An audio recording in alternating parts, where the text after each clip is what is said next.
So what's being expressed here, what's being suggested is the end. Full stop. The end. Because everything that comes after that is a concept. Even the one before that, the end, is also a You're concept. frozen. Oh, again. Yeah. Why do I keep on getting frozen here? Second here. That was such a great intro too. Because it was the end, yes. It was the end. Just a second. Let me just...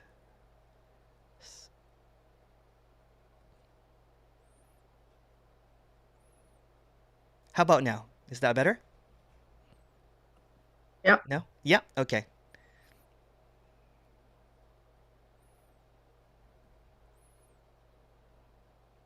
Okay. So what's being suggested here is the end.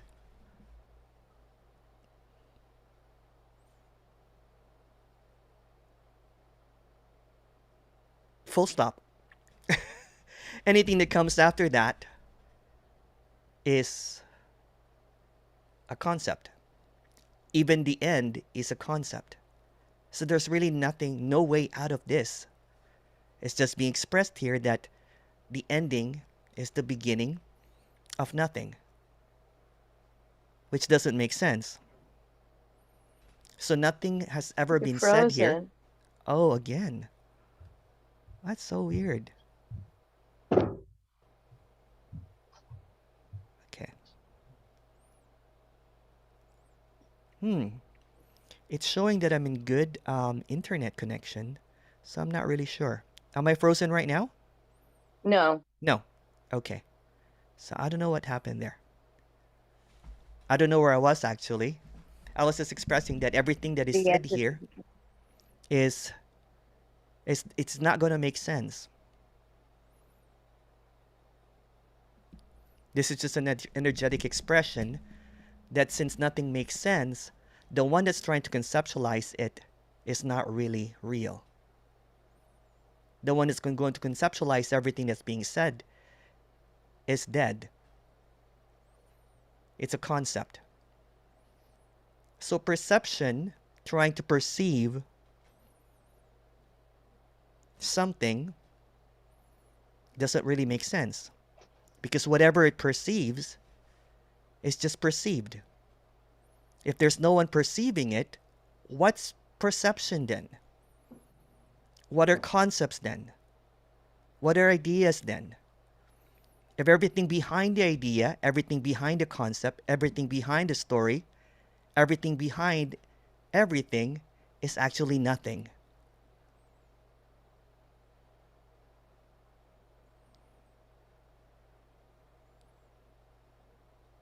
So nothing is everything.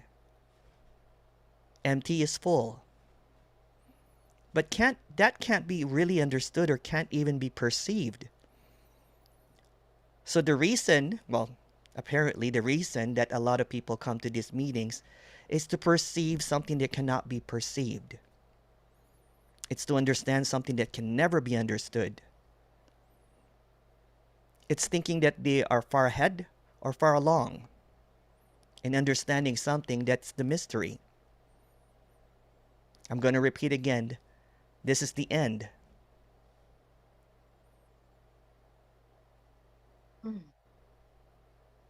It's also beginning at the same time. The end, the beginning.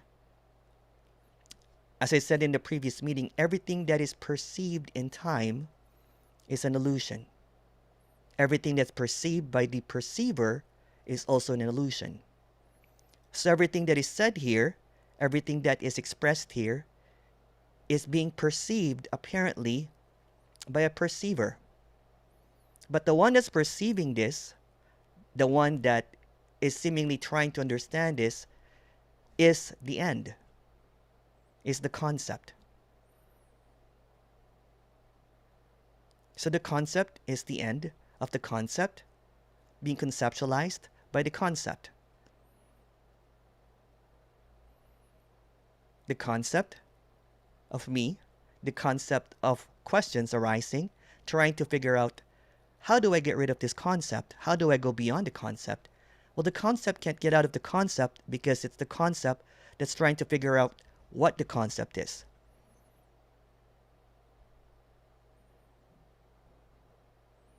If your head is spinning, sorry about that.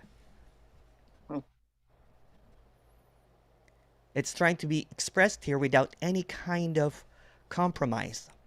This is going a little bit hardcore.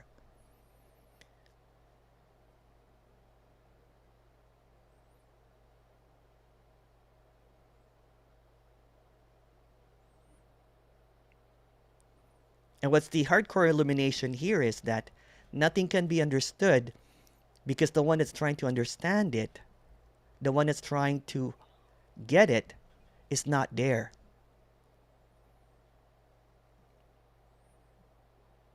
The one that's trying to know it is unknown. So it goes in a circle of knowing and understanding and perceiving and conceptualizing something that is not that. So it tries to understand, how would this be if the conceptual me falls away? But that's another concept, because there's no me, a concept, and falling away is just another concept. Everything is being expressed here is in sleep talk or dreamlish or illusion-ish. And it's being understood in an illusionary perception. So what's the point of this? It's pointless, and that's the point. What's being pointed here is it doesn't have a point. What's being expressed here is that this is completely meaningless and pointless because there's nothing special. And that's a death blow to a lot of perceiver. You mean that I'm doing this for nothing? Well, there's no you doing this anyway. Someone said, this is painful. Yes. Yes, this is not about giving you something. This is radical honesty. Because if there was something to give you, it's not going to... sorry, I'm just going to mute. There's a lot of... But if there's something to give you, if you're really someone special, maybe I would have given it to you. But since there's no one special as well. So this is almost like a really humbling equality, that there's no better than, more than, less than. So if you ever come across some dream characters that tell you that this is not what is, that's a perception again. They're not even there. Or that I'm real as you. That's the perception too. At least with this communication, it's completely honest that everything is a perception. But there's a clarity in the perception that everything that's perceived is an illusion. So there's no landing here. There's no conclusion here. There is no certainty here. It's just this. It's just unfolding, unknowing, unlearning. Nothing is being held here, because who's going to hold that?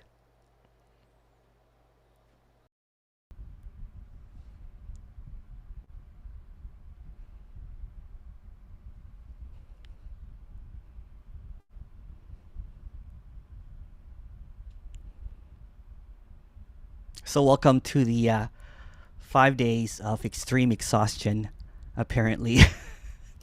I have done this event in person, and I love it. I just love it because it's just exhaustion. But I've never done it online, so I'm quite excited to share this online. And I've shared it with an audience that's a little bit more spiritual, on the spiritual side of meditating and all that kind of stuff. So this is kind of like a no holds barred, kind of like a attempt at illuminating that there's nothing that's never ever been needed.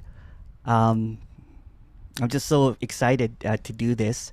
So the next 5 days, the session is kind of going to be like this. It's just, you don't have to be here all the time, but you know, in an in-person event, people are always in the 5. So I'm usually in the breakout rooms as well. So it's like not really taking any break. Or not. If you want to take a break, that's completely all right too. Nothing is really needed. Nothing will be missed. But there seems to be an intensity that appears in this 5-day event. I'm going to be posting the recording unlisted, so please don't share it because it goes a little bit more intense. It's kind of like always being in the hot seat. And what's being expressed here is that that this is really not needed at all. But in the story, what seems to occur is that there is just this reaction that happens with this kind of sharing, that nothing is ever needed. I'm going to do an introduction in every session, and usually it runs for about 2 hours. But if there is, for example, if an hour and a half, if the questions have dried out, I usually will put you in a breakout room, kind of like what I did the last time, but I'll visit both breakout rooms so that there's a conversation that occurs about nothing. I think everyone's in, right? Just a moment here. Yes, okay.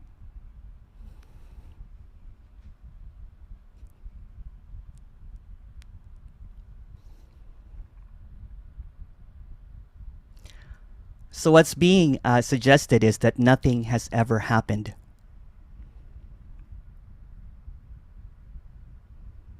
This is like a dismantling of all teachings, of all concepts, of all ideas, of all understanding. Nothing has ever been learned. Nothing has ever been experienced. Nothing has ever been understood. Nothing has ever been sought. Nothing has ever been lost. Nothing has ever been found. Nothing has ever been needed. Nothing has ever slept or awakened. Nothing has ever been known. Nothing has ever arrived. Nothing has ever been conceptualized. Nothing has ever begun, and nothing has ever ended. Nothing has ever been told. Nothing has ever been earned. Nothing has ever been realized or recognized. Towards the end of my seeking, I was this rabid, insane, neurotic seeker, and I wanted to devour everything. It was just a very intense seeking. So I was looking at every single direction, and I kept on hitting a wall. Prior to encountering this rare communication that nothing is ever needed, I was really dabbling into the, and I was teaching it as well, awareness, consciousness, and I was really devoted to understanding the teachings of Ramana and Nisargadatta. But I was already dabbling in, different speakers, and I encountered this speaker. This speaker is no longer active, and wants to keep the privacy, because I stumbled upon the last book of Nisargadatta, and this is going to be controversial and probably best not to be released. But you can check it yourself. I think the book was called, the last book of Nisargadatta was called Consciousness and the Absolute. So these are the final talks right before he died. He kind of like in a confession in his last talk that there is really no I amness. There's really no consciousness. No I amness, but just a dynamic. I can't really remember what it was, but just a dynamic happening or functioning that's unknown. Like there's no author or no doership. And I remember getting quite mad, and I contacted this speaker and asked him, like, have you read this book? And he goes, yeah, it's the consciousness and the absolute. Yes. I'm like, but towards the end, it's like he said that nothing has ever happened, that nothing has ever been needed. There's nothing that has been recognized. And felt really cheated with all of these teachings, all of this knowing. And then we ended up talking about Ramana, and it was just, and he said, this speaker that's going to be unnamed, that the I amness or the isness is like the biblical revelation by John at the end. I am. The I amness. And I was like, holy, wow. So let me take you to the ending. So when this was seen, I'm going to repeat. Nothing has ever happened. Nothing has ever been learned. Nothing has been recognized. It's just this dynamic flowing of nothingness, of the unknown. And this beautiful relief that nothing has ever been lost. That it's always been this way. And it was just this boom, bam, and there's just no words.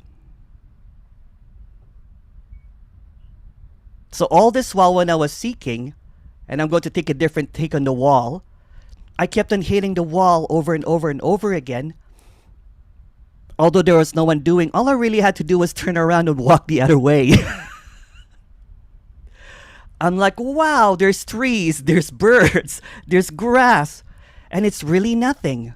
And I looked at the wall and it's just nothing as well. It's just a wall. So let me take you to the ending again as if you're dead in your deathbed like Nisargadatta.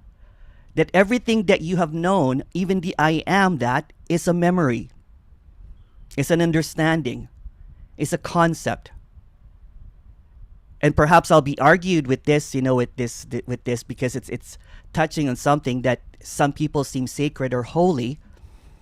But look it up yourself. It's the end of seeking. It's the end of everything. So what's being suggested is if you're on your deathbed right now, nothing has ever mattered. Nothing has ever mattered. Nothing has ever been, there's never been any meaning or purpose. And that's the relief to this. Everything that you hold on to, everything that is held on to, is just imaginary. It's just this understanding. It's just this concept. You have never needed a speaker. You've never needed a leader. You've never needed knowledge. You've never needed anything because there's no you that needs anything. Just remnants of memories of this and that, remnants of memory of Neti Neti, all this stuff that is held on to, all of this stuff. So let me take you to your death right now. This is already done. Nothing has ever happened. Nothing has ever been understood. Nothing has ever been learned. Nothing has ever been needed.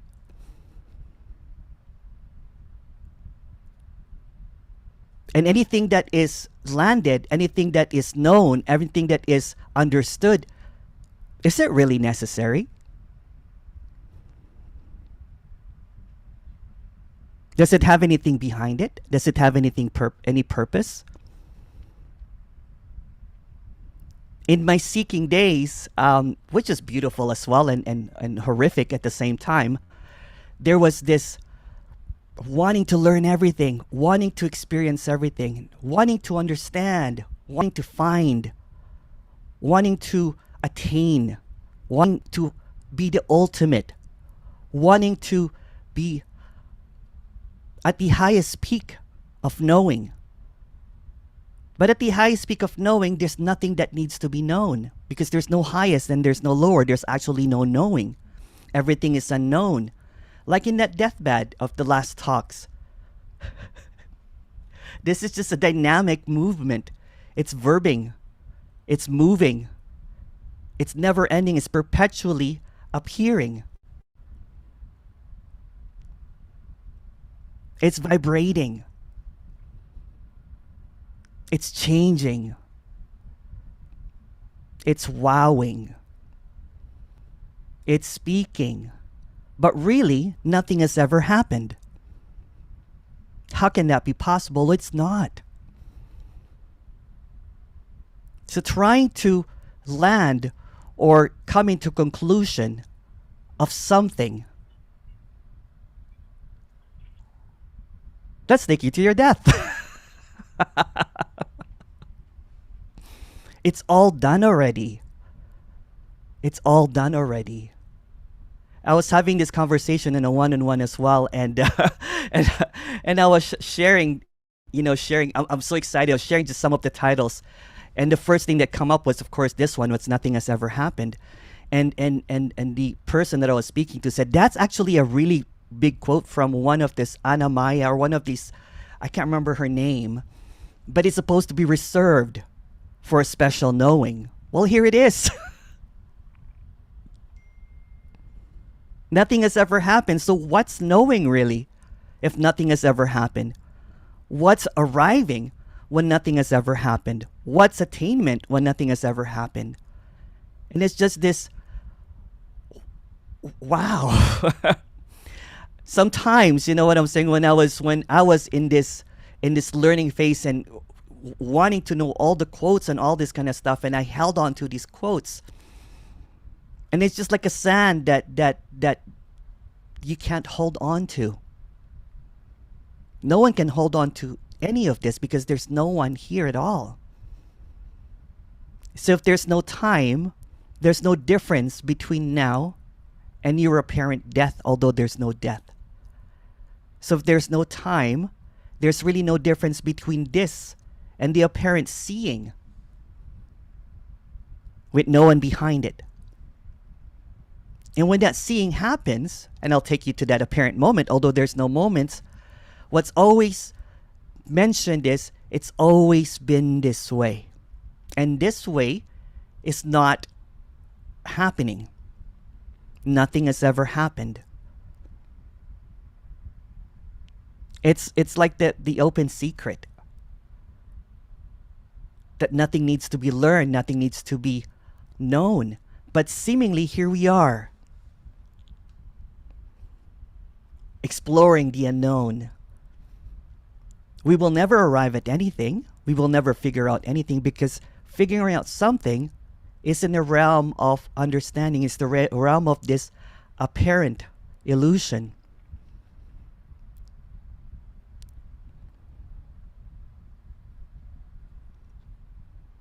It's just beautiful as it is. It's brilliant. It's also ordinary.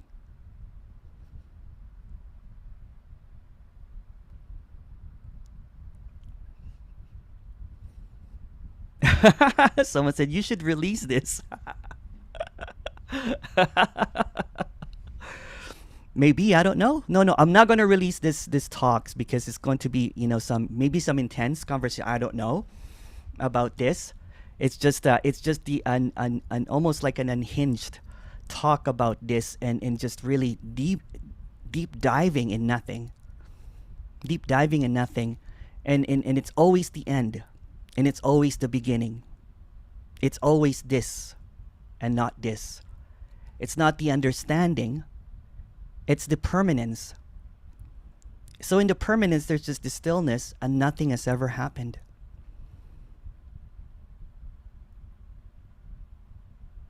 Nothing has ever been needed. And nothing has ever been needed to be argued with. Because in this permanence, all the impermanence passes like clouds. All the impermanence is like a mist in a clear lake. All the impermanence is just an apparition, a fantasy, a knowing. A knowing passes. Even arriving at something passes. Because who's arrived at something? Who's figured it out?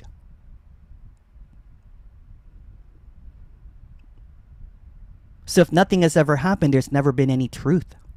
Any truth. Or absolute, even at that. Is dismantled. Yet seemingly everything seems to be perpetually moving, dynamically moving.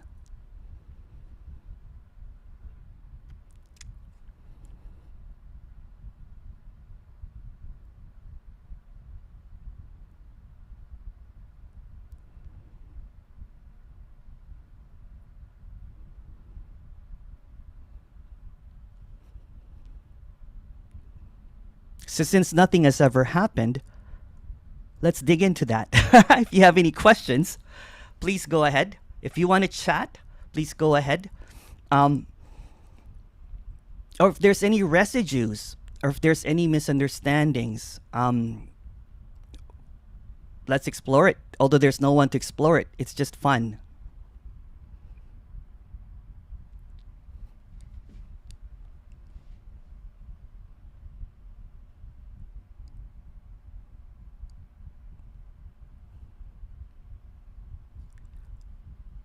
Oh, I'll open the chat. Sorry. It says it's open for everyone now. Someone mentioned that you really went there, huh? I mean, yeah. Why not?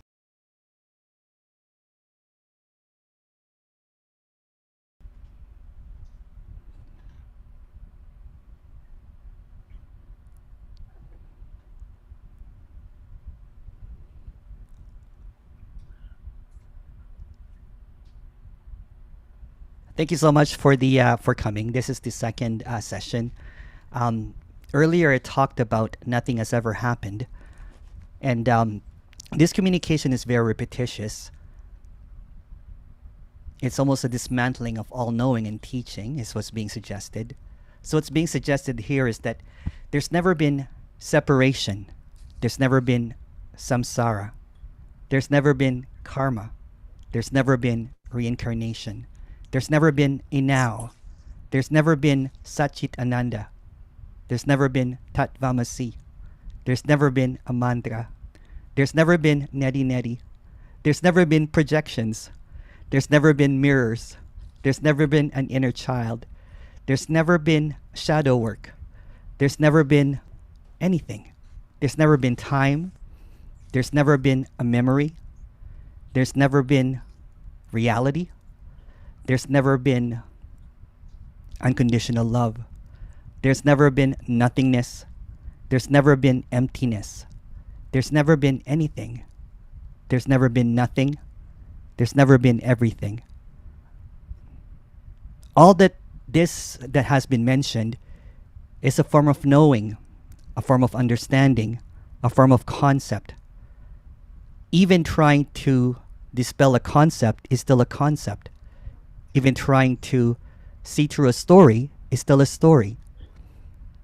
Every single knowing, every single learning, every single attaining is a loss.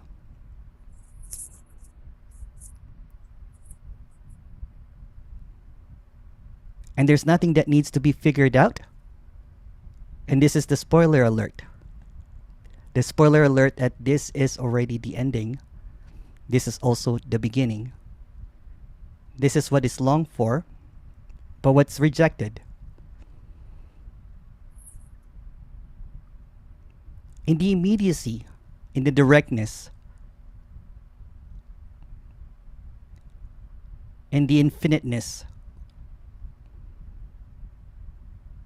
all that vibrates, all that changes, everything that moves, everything that temporary, every single word, every single understanding, or even misunderstanding, every single confusion, is just a concept. It's just another idea. It's just something that is remembered. Kind of like what I said earlier. In the deathbed, at your deathbed, nothing really matters. So let's take it to the death again. This is the death of everything. This is the death of you. And every single idea that comes from you is done. It's already dead. And this is just a suggestion. So what's being expressed here as well, it's just another concept. It's just another idea. But it's coming directly, immediately, automatically, without a thought, without an understanding. All these words are just really silence, vibrating as sound, vibrating as meaning, vibrating as definition, vibrating as labels.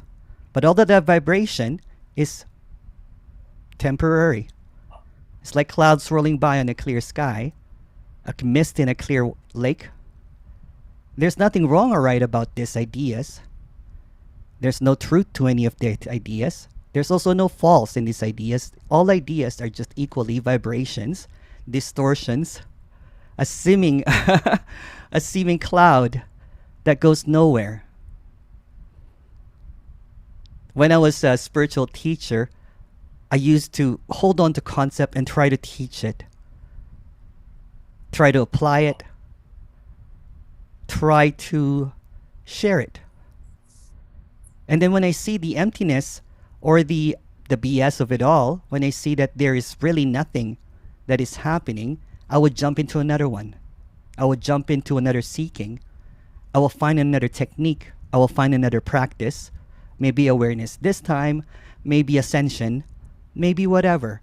But there's always this shifting, which is all illusion. So I was just teaching illusions to illusions. And whatever was seemingly gained is just another illusion. Because there's never been any kind of teaching. There's never been any kind of learning. At the end of it all, at the deathbed, some sages changes their stories.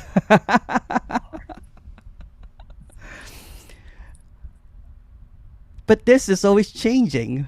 So trying to capture that this is the only way, this is the truth, this is the conclusion, this is the absolute. Even with the most conviction and the most kind of reassurance, it's just really another BS. Because at the end of it all, at the very ending of it all, which is also the beginning, the end of it all is an example is when you wake up from a dream that night, there's nothing. And then it seemingly starts all over again. There's another beginning, there's another dream. But really the dream has just continued. It has never really stopped. So there's this dreaming of this that cannot be known, and the dreaming is the known. The dreaming is the understanding. The dreaming is the attainment. The dreaming is the enlightenment. The dreaming is the awakening. But since the dream is no dreamers, who's to awaken? Who's to know? Who's to understand? Who's to grasp this? The dreaming is just this perpetually moving silence and motion in stillness that can never be caught. The moment that the bus of freedom drops you on a location and you're convinced that you have found the destination, it just becomes just another dream, another nightmare. It depends. I used to thought that I was the leader, the driver, the messenger, the avatar, in some egotistical days. The knower, the holder of truth. Deep down inside, there was this facade. There was this facade that what was being shared is this temporary band-aid that somehow I convinced myself is permanent solution. So as I said before, when teaching was happening in this apparent character, Emerson, and it was just being really well received. So what's being suggested is please unhear everything. This is just silence. What's being expressed is already eternally present. It appears in everything. It appears in the waking, in the sleeping, in the hurting, in the celebrating, in the bliss, in the suffering. It can never leave. The silence that can't respond back. The silence that can't be heard. The silence that can't be understood. There's never been anything. And even when there is a trying to understand the silence, that it becomes something. That's why I try to flip-flop with words. When there's this emptiness that is seemingly seen, the emptiness goes on forever. It doesn't have boundaries.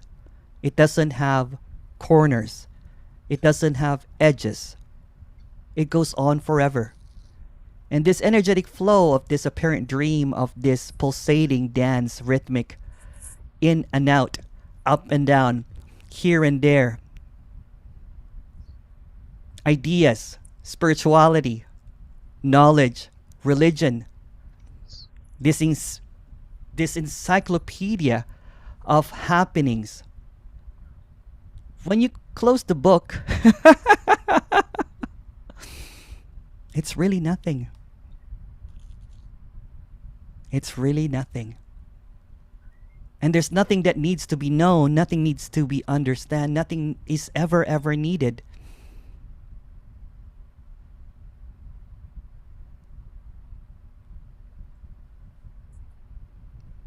When there was this intensity of this understanding, trying to get somewhere, trying to follow leaders, trying to, oh boy, the dream becomes a nightmare. The nightmare that you want to wake up from. Spirituality became a nightmare. I thought it was the path to liberation, but it just kept on going in circles and circles and circles. It's the Holy Spirit this time. Next time it's the consciousness. The other time it's Jesus Christ, the Christ consciousness. The other time it's just this nightmare. Because there is this false belief that there is separation. So whatever is dreamt about is separate. The dreaming of enlightenment is separation. The dreaming of awareness is separation. The dreaming of Satchit Ananda is separation. Or any Sanskrit words, or any words, is separation. There's just this dreaming. And it's not even dreaming because that's just another idea. So in the absence of ideas, in the absence of everything,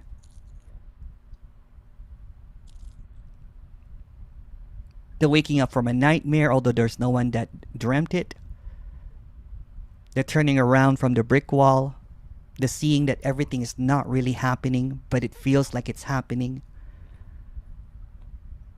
the sensing that something is unreal, but it feels absolutely real, the sensations, the vibrancy, the radiance of something that can't be figured out and will never get figured out, is this epic eternal flow of nothing leading to nothing, but it's always flowing. It's always moving. It's always changing. And whatever is changing is an illusion, but the illusion of movement is actually stillness. It's actually silence. It's the unnameable, the nameless, this death of you. Thank you. If you have any questions, please go ahead. I'm going to put on my real glasses so I can see the questions.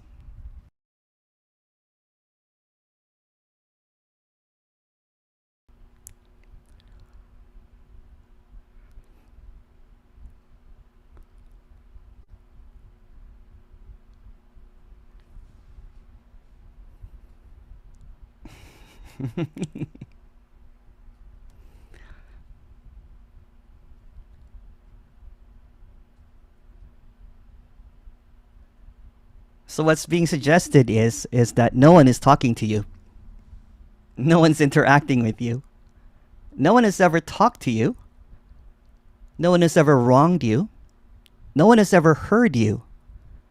No one's ever abandoned you. No one has ever hurt you. No one has no one. You're not here. You're not there. You're not in time. You're not a you. You don't have a history. You don't have any relationships. You don't have a destiny. You don't have a path. You don't have a beginning. You don't have an ending.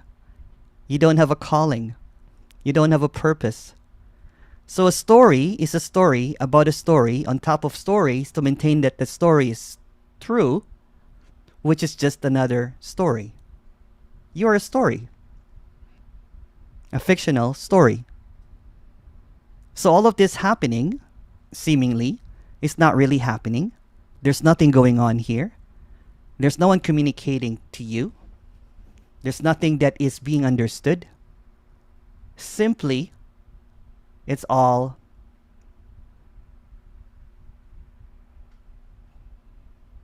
the undescribable, the unknowable mystery. And this mystery that is being spoken about, the moment that you try to understand the mystery, since it is being processed by a you, then the mystery just becomes another story. It just becomes another fictional story. Everything that is processed, everything that is understood, everything that is even misheard or misinterpreted is just another story. So there's no way out of the story, because the singular story, which is you, will keep on making stories to maintain the story that you are here, that you are listening to this, that you understand this, that you are listening to someone, that you are functioning, that you are going through an experience, that you are going through a reality. Since the you is the one who's perceiving the reality is also a story. So this is another story. But the you is almost like a navigating system to maintain the you. So the you comes up with a story about where I am, where I should be.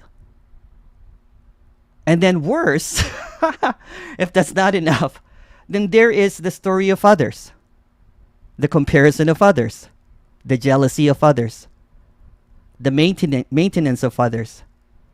You have never been in a relationship.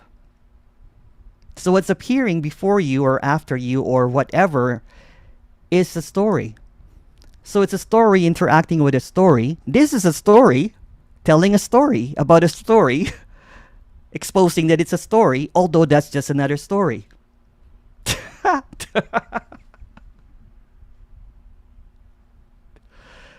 There is no way out of this story. But the story maintenance is what keeps the story alive. So when the story all of a sudden gets disrupted, which is just another story by the way, in the disruption of the story, when it's revealed that everything is a story, then everything that comes out, everything that's understood is a story. And then even trying to figure out the story is just another story. Trying to practice to get out of the story is just another story. It's just this wall-to-wall stories, which is really nothing. But is there something wrong with the story? No, because wrong is just a story. Catch my drift here now? So in the if someone hears this, but again, see, there's no one will hear this because the story of others is just another story. See how the story keeps on going? But really, if someone hears this, that you are not here, you are not listening to this, you are not even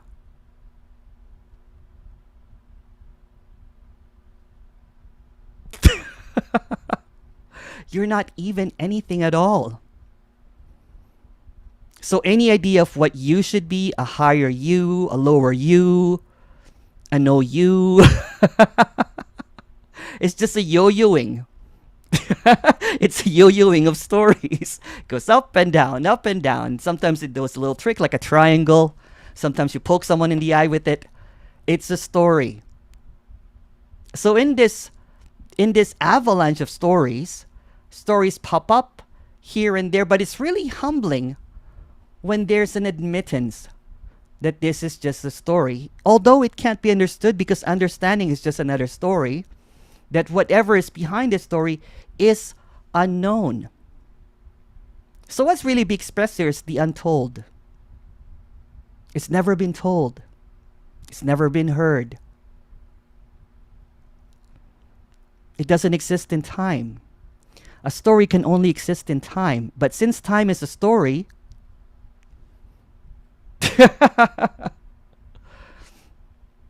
it's just another story. If your brain is hurting, that's just another story. Feelings, sensations, all the things that is labeled is a story. So there's this untold story. It cannot be told, but it has labels of what the story is. So you're not here, and that's just a story.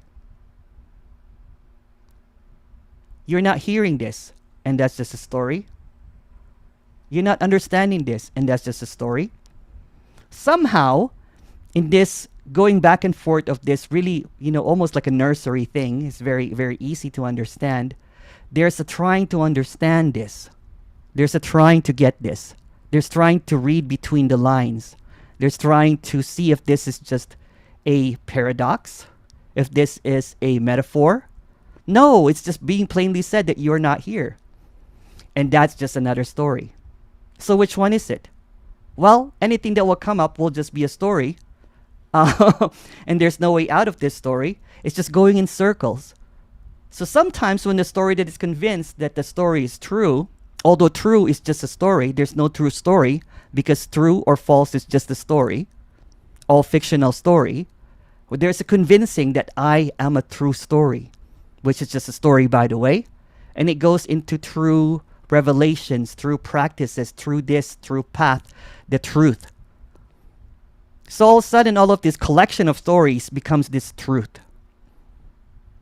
And this collection of stories that just sprouting up is just appearing, is just this instantaneous, this automatic stories, all about nothing. Isn't that quite beautiful and fascinating, though?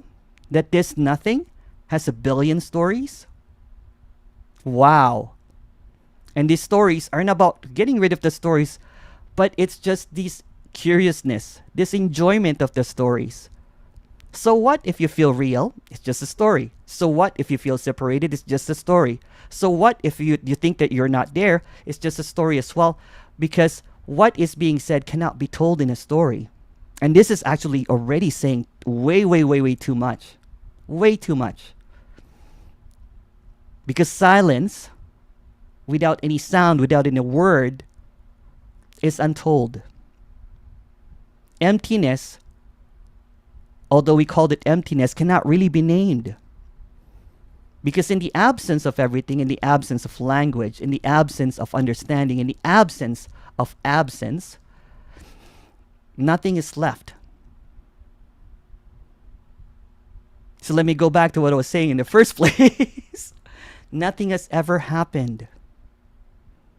It's all stories. But we're going to explore stories, and it's going to be fantastic. It's going to be some laughter, maybe some confusing stories, maybe some really clear stories that kind of like goes, oh wow, aha. Or maybe there's a continuous story of, I don't get the story. I know the story is being told, but I don't get it. Because the one that's getting it is also a story. Getting it is a story. So in this roller coaster of stories, let's hear your stories. All right. If you have any questions or if you have any stories, please come in.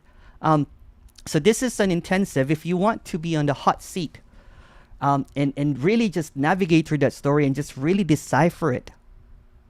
Everything that will come out is a story, but maybe what's seen is that there's no words in the story.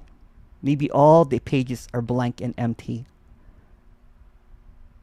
Maybe the story just is a story and it doesn't really matter.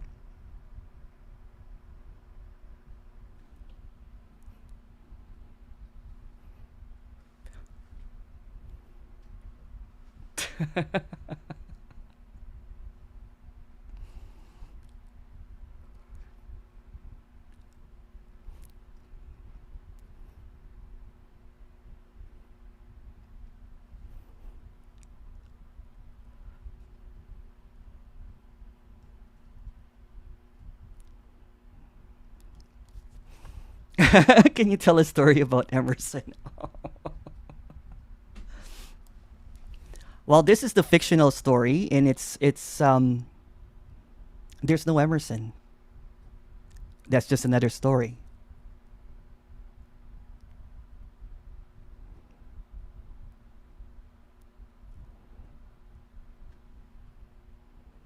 Oh, okay, okay. Sorry. Like a biography or something.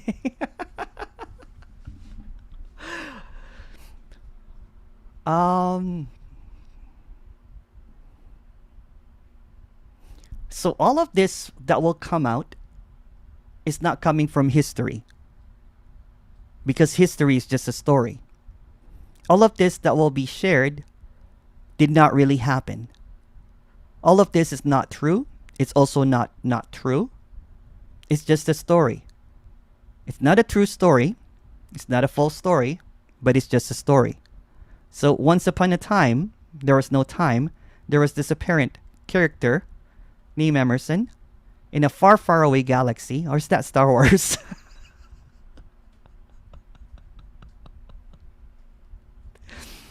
That looked for a master because he was lost in his ship. And he wanted to learn some ninja or some Jedi powers so that he can break the story.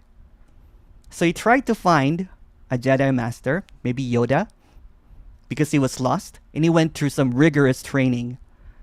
He called the master guru, but he kept on changing gurus because it was like, oh, this is not a good guru. Kept on going to different guru. And then, because he was just really persistent in his guru, worshipping and guru kind of like finding, I'm like, why don't I become a guru? I'm good enough to be a guru. Then he went to the dark side. He became a guru, and then he got canceled. He became a villain. So this character that became a villain had a downfall. It was in the dark side. It was partying. It was DJing. And then it said, why? How can I end this story? This is such a horrible story. Some people will call it the hero's journey, but actually, it's a zero's journey. So when it was seen, it was just one day he was reading, loves reading. It's like, oh my goodness, I am reading a story about a story about a story. End of story.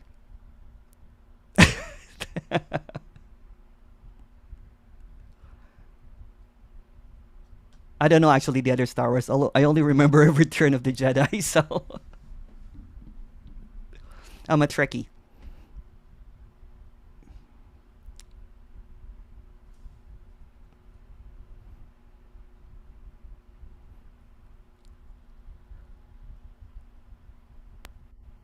So everything is a story.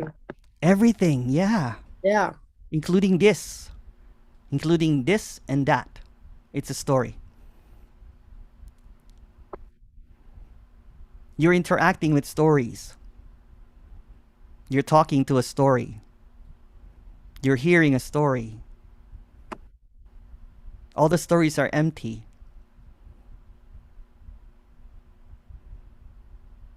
But sometimes the mind can be busy with that story.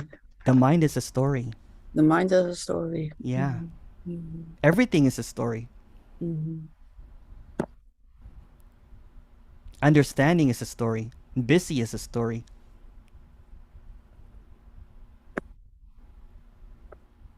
Mm-hmm. Keep on going.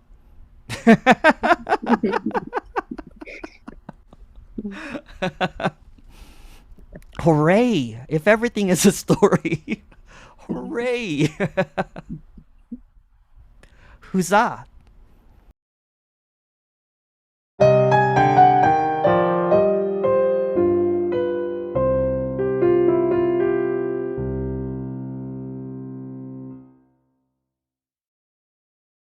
So apparently, what is being expressed is very, very simple.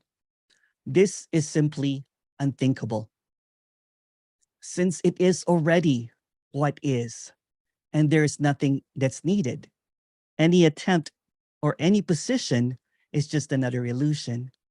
An illusory idea will only create more illusory ideas. Seemingly, this is the most fascinating subject, but it's not even a subject. It's not knowledge, it's not wisdom, it's not something that can be remembered or passed on to apparent others. It's not about the words, even. It's not about concepts or no concepts. Anything that I can say or will say, or what apparent others say, is just this. The what is being suggested does not seem to point to the illusion. It's just basically an expression that simply this is unthinkable. There's nothing to get here. There's nothing to know here. There's nothing to process here. Simply there's nothing to know. And there's no one that knows here. So this is a pointless meeting about the obviousness of what is that does not require any thinking. But seemingly, there is this seeming me that once seemingly has this idea that there's an end to this. It wants to think its way out, but there's no thinking out of this. Simply, this is unthinkable. Simply, this is not two. Simply, it's indivisible. It's incomprehensible. And there's nothing to get because it already is glaringly obvious, but not for you. Because there's no you, although there seems to be an appearance of you. There's this illusion of a conclusion or wanting something to end. When will I get this? When will this end? When will this seeking end? Trying to grasp the unthinkable. This is difficult to get if the apparent character is coming from a separate perspective because it lives in the next. It chases the next. Even if it's waiting to get the unthinkable. Simply it can't. And this is not trying to put any barriers. It's actually trying to express this openness that what is already this. Without thinking about it, without any grasping, it's already always this. And simply there's no end or beginning. So there's no ending to this. So there are no words, no thoughts, no concepts that ever got this. An idea includes a beginning or an end. There's only timelessness, and the beginning never happened and the ending will never come. Simply there's no me doing it. There's no me or no me, since it's a totally illusory construct. So anything that the me comes up with is a total construct. And that's the hooray, because there's nothing that is constructed really. It's just this. Simply this is everything and nothing. And that is unthinkable. It cannot be processed. It short fuses because it can't be grasped. So this is not somewhere else. This is not some hidden knowledge or hidden idea that will pop up somewhere, because this is not somewhere or nowhere. This is simply already what is. So what is being expressed here is the that relief, that sigh of relief that there is nothing to get. That clarity that cannot really be expressed in words. That this freedom cannot be held onto. That this peace cannot be known. That this love cannot be owned. Because simply there's no beginning or ending to this. To get, to know, to understand, to grasp, just this inexplicableness. Some might call it energy, whatever. It cannot be known. It's just this. And there's nothing in this. I was talking again to a couple of friends about what I talk about. The word is getting around. What do you talk about? I'm like, I don't really know. I don't really know what I'm talking about. And no one really knows what they're talking about. Why talk about it then? because there's no one choosing to do any of this. There's no free will or choice. It just seemingly happens all on its own, but it's not even happening at the same time. And it cannot be thought about as something that is happening, because what is being expressed here and presented is the obviousness that simply there's no division already. It's just simply this. There's no separation already. So something that was never separated, something that never was divided, does not need to be put in whole, because this is already wholeness. But even that is saying way too much. Anything that I say is way too much, because this is just really silence, but being misinterpreted as not silence. Although there's no such thing as silence, because that's just another idea. That's just another concept. And then someone will say, well, is it really nothing? Well, that's not even nothing, because that's just another word to try to capture what is empty and full simultaneously and cannot be put into an idea. So what is it then?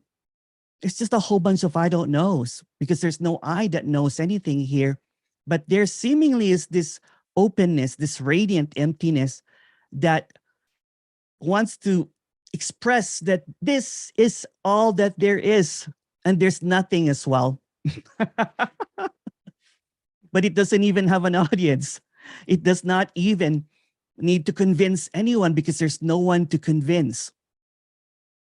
So this is an empty talk about the unspeakable, but there seemingly is a joy here, a gladness that there's nothing to get. There's nothing to figure out. There's nothing to know. There's no ending, because nothing ever began. And simply this immediacy, this directness, that this is just speaking to this.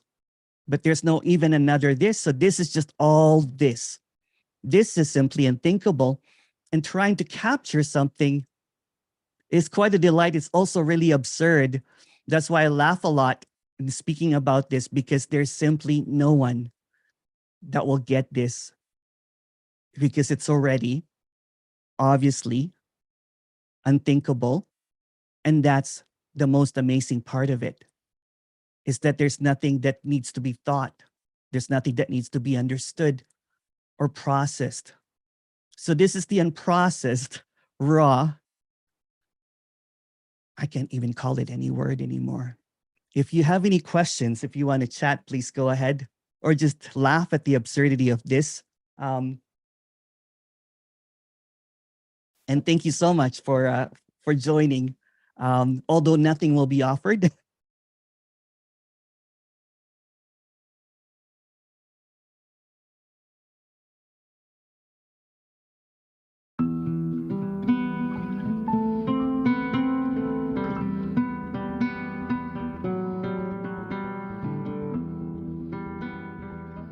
So apparently, what is being expressed is this never moves.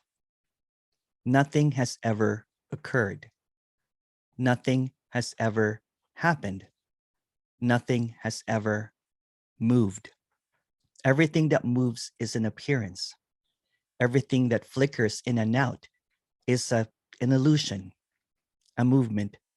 There's no closer or further from what is. There's no measurement. There are no almost there to what is.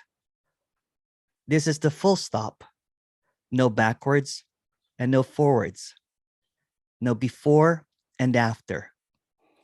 This intimacy has no other. There's no there. There's no here. This location, less stillness, is bare.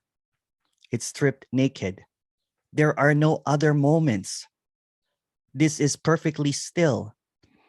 It's like an infinite now, not as an idea, not as a knowing, with a never-ending wow.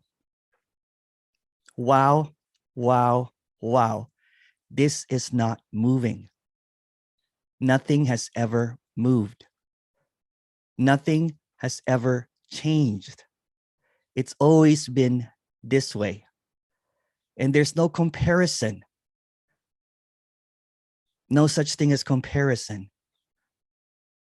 This appearance comes and goes, but they're only appearances.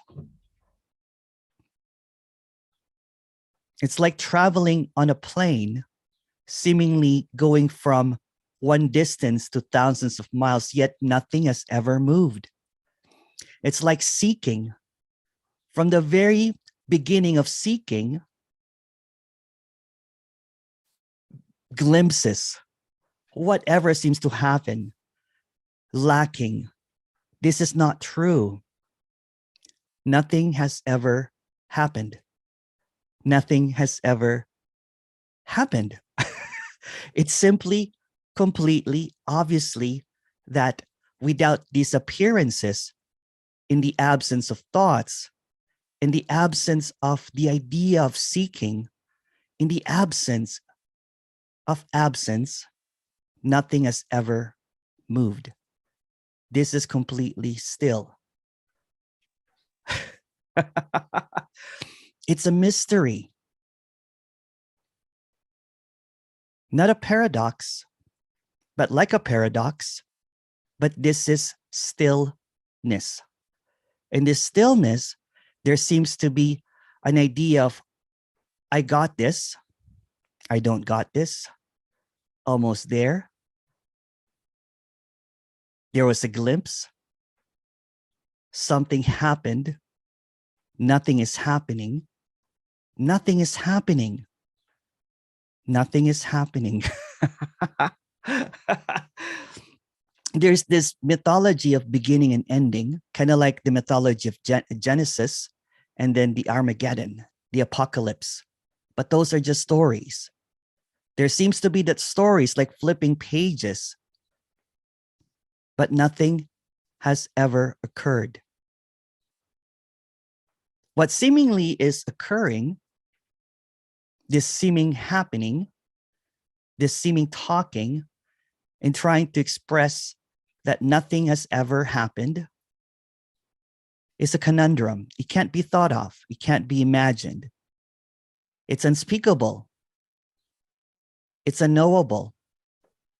There's no, I know this. No. Who knows this? It's impossible. All illusion is a movement. Everything that will come up will be a thought,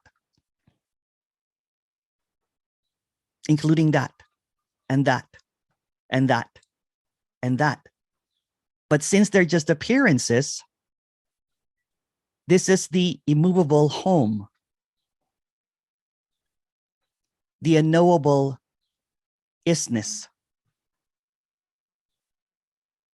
It's like, again, traveling, speeding through a highway and nothing is moving. But it can't be caught because what's trying to grasp it is moving.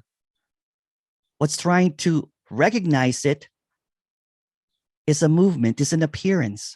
It's a flicker, it's a thought, it's an idea, it's a concept, it's a belief. All of those are appearances. Nothing has changed. It's always this. It's completely this. Full stop, full stop, full stop. And seemingly, there's going to be movements or appearances of movements. I don't know what he's talking about. I don't see stillness. I don't see the full stop.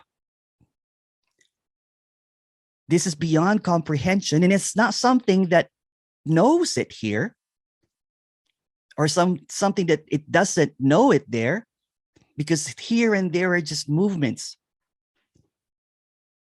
And seemingly, there's this seeking like a merry-go-round that goes in a circle over and over again, but it is completely still. Nothing has ever moved.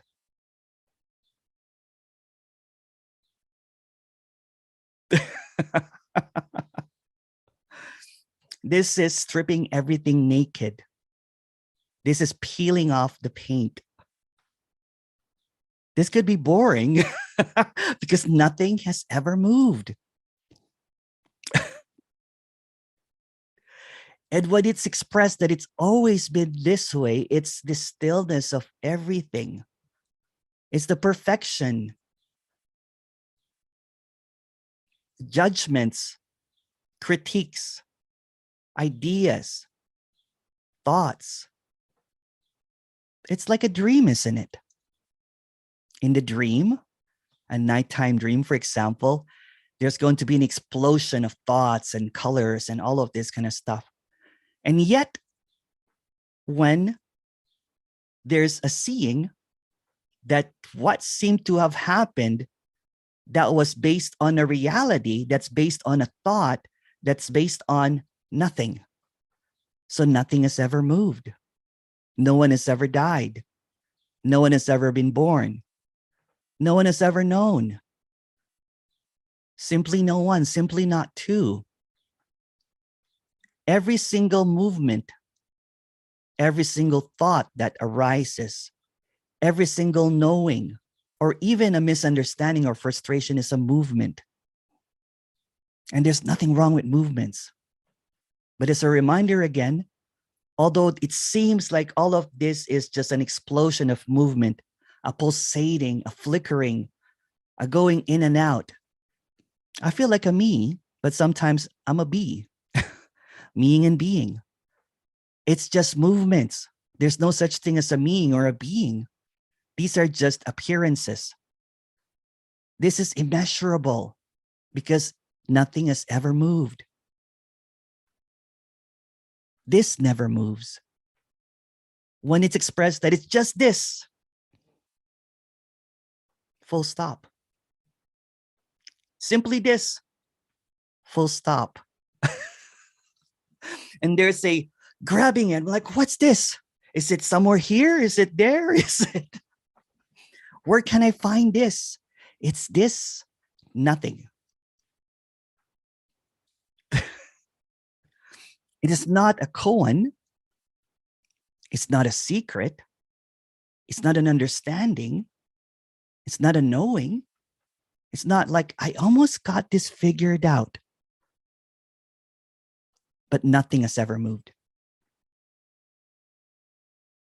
It goes back into that clean slate. The clean slate that cannot be changed. It's like writing on an etch a sketch, like one of those paper. There can be written everything, like it could be the history, the mystery of life. The moment that you pull out the screen, nothing has ever been written. There are no scriptures to this. There's no wisdom. It may appear as this wise fool saying that there's nothing has ever moved, but those are just words. Those are just movements and expressing what is already obvious. And before you get to think of what is obvious, that's a movement. That's a trying to grasp it. That's trying to understand it. But this unknowable stillness has never changed. Has always been here. But there's no here because that's just, where's here? Here, here, here. In this unmovable here.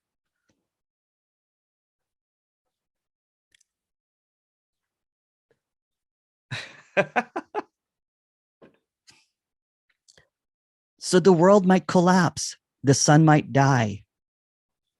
New planets might be born, but nothing has ever moved. So there might be seeking. There might be an ending of seeking, but nothing has ever moved.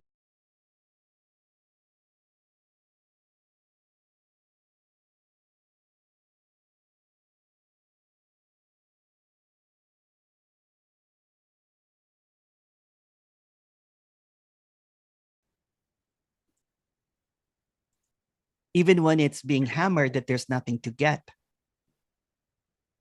What is usually suggested, although it's not suggested, the suggestion of the listener is, well, I will try to get that there's nothing to get.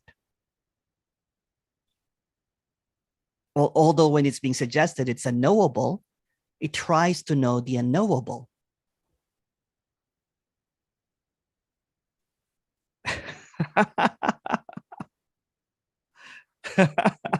Or when it's expressed that it's just a mystery, it tries to solve the mystery. Or when it's just point blank, it's just what is. And becomes what is. And even in the simplest way of communicating what cannot be spoken or talked about, there's always a grasping, an understanding, of trying to get, and there's nothing wrong with that.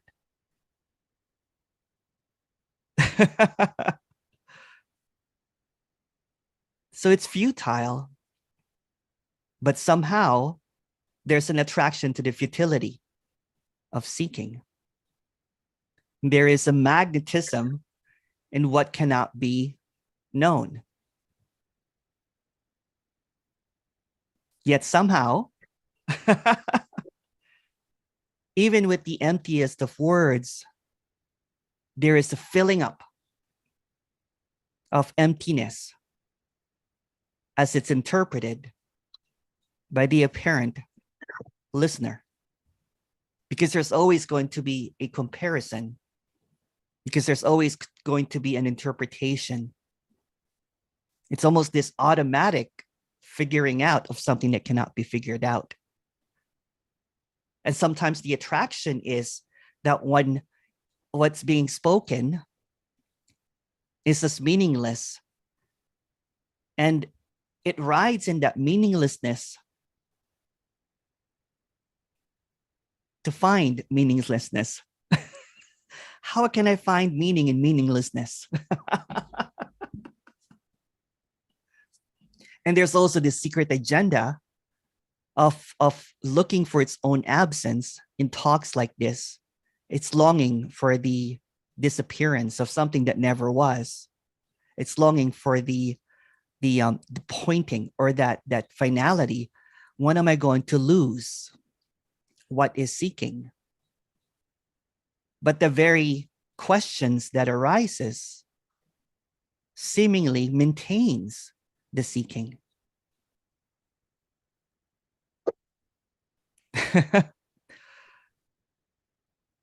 The seeking cannot survive without words. So the seeking in words is a maintenance. It's a trap. It's not being suggested to stop seeking, because that's another form of seeking. I tried that. I was like, I'm going to stop seeking, right? It's just going to be seeking. And it was just this painful cauldron of futility that boils up. And then it doesn't have a choice but to seek again. It's like it's an addiction of words. It's an addiction of what makes it real. Even when the words are trying to point out that nothing is real, it somehow goes underground and creates a persona that it's not real. Usually a seeker, when they encounter, when they stumble upon or they trip on radical non-duality, although there's no radical non-duality, they trip upon it. Usually it's the seeking for the self, and then it thinks it upgraded into like, well, there's no self. It creates this other juxtaposition, another opposite of what it thinks, by creating something that it can't think about, but still thinks about it. And there's nothing wrong or right about that. So it's like swimming in words, hoping to drown, but using words as lifesavers. What's the word of the day? According to the speaker, there's a new word. It's free falling this week. And next week, it's going to be whatever word will come up. There's a brand new speaker in town, and the speaker is saying, insert word here. And it's like, oh, wow, this new speaker is mind-blowing because it's talking about, according to this speaker, it's insert word here. So what's being exposed is the fatal words that it's longed for maintains the word, the circuit word, or the word that's hidden, the word that is the silent word, which is belief. The belief. The belief in its reality by creating another reality where there's no reality. So let's go back, to what was being said. And it's just going to repeat over and over that words are just words. Any word that will come up will just lead to more words. A speaker can only speak in words. And the speaker can only maintain words. There's nothing wrong or right about speaker. There's nothing fresh and new about speaker. It's just speaking about the simplicity, the obviousness, but it plays in words. How about if we flip those words and I'll just say it? There is no mystery. There is no paradox. There's no secret. There's no truth. There's not even a this. There's no witness to this. There's no realizing this. There's no emptiness. There's nothing that can be done. There's nothing that can be figured out. There's not even nothing. There's no transcendence in this. There's no maintenance. I can also flip it and say that there's just mystery. There is just paradox. There's just this. There's just emptiness. There's just transcendence. They're all the same. They're all the same words that leads to more words.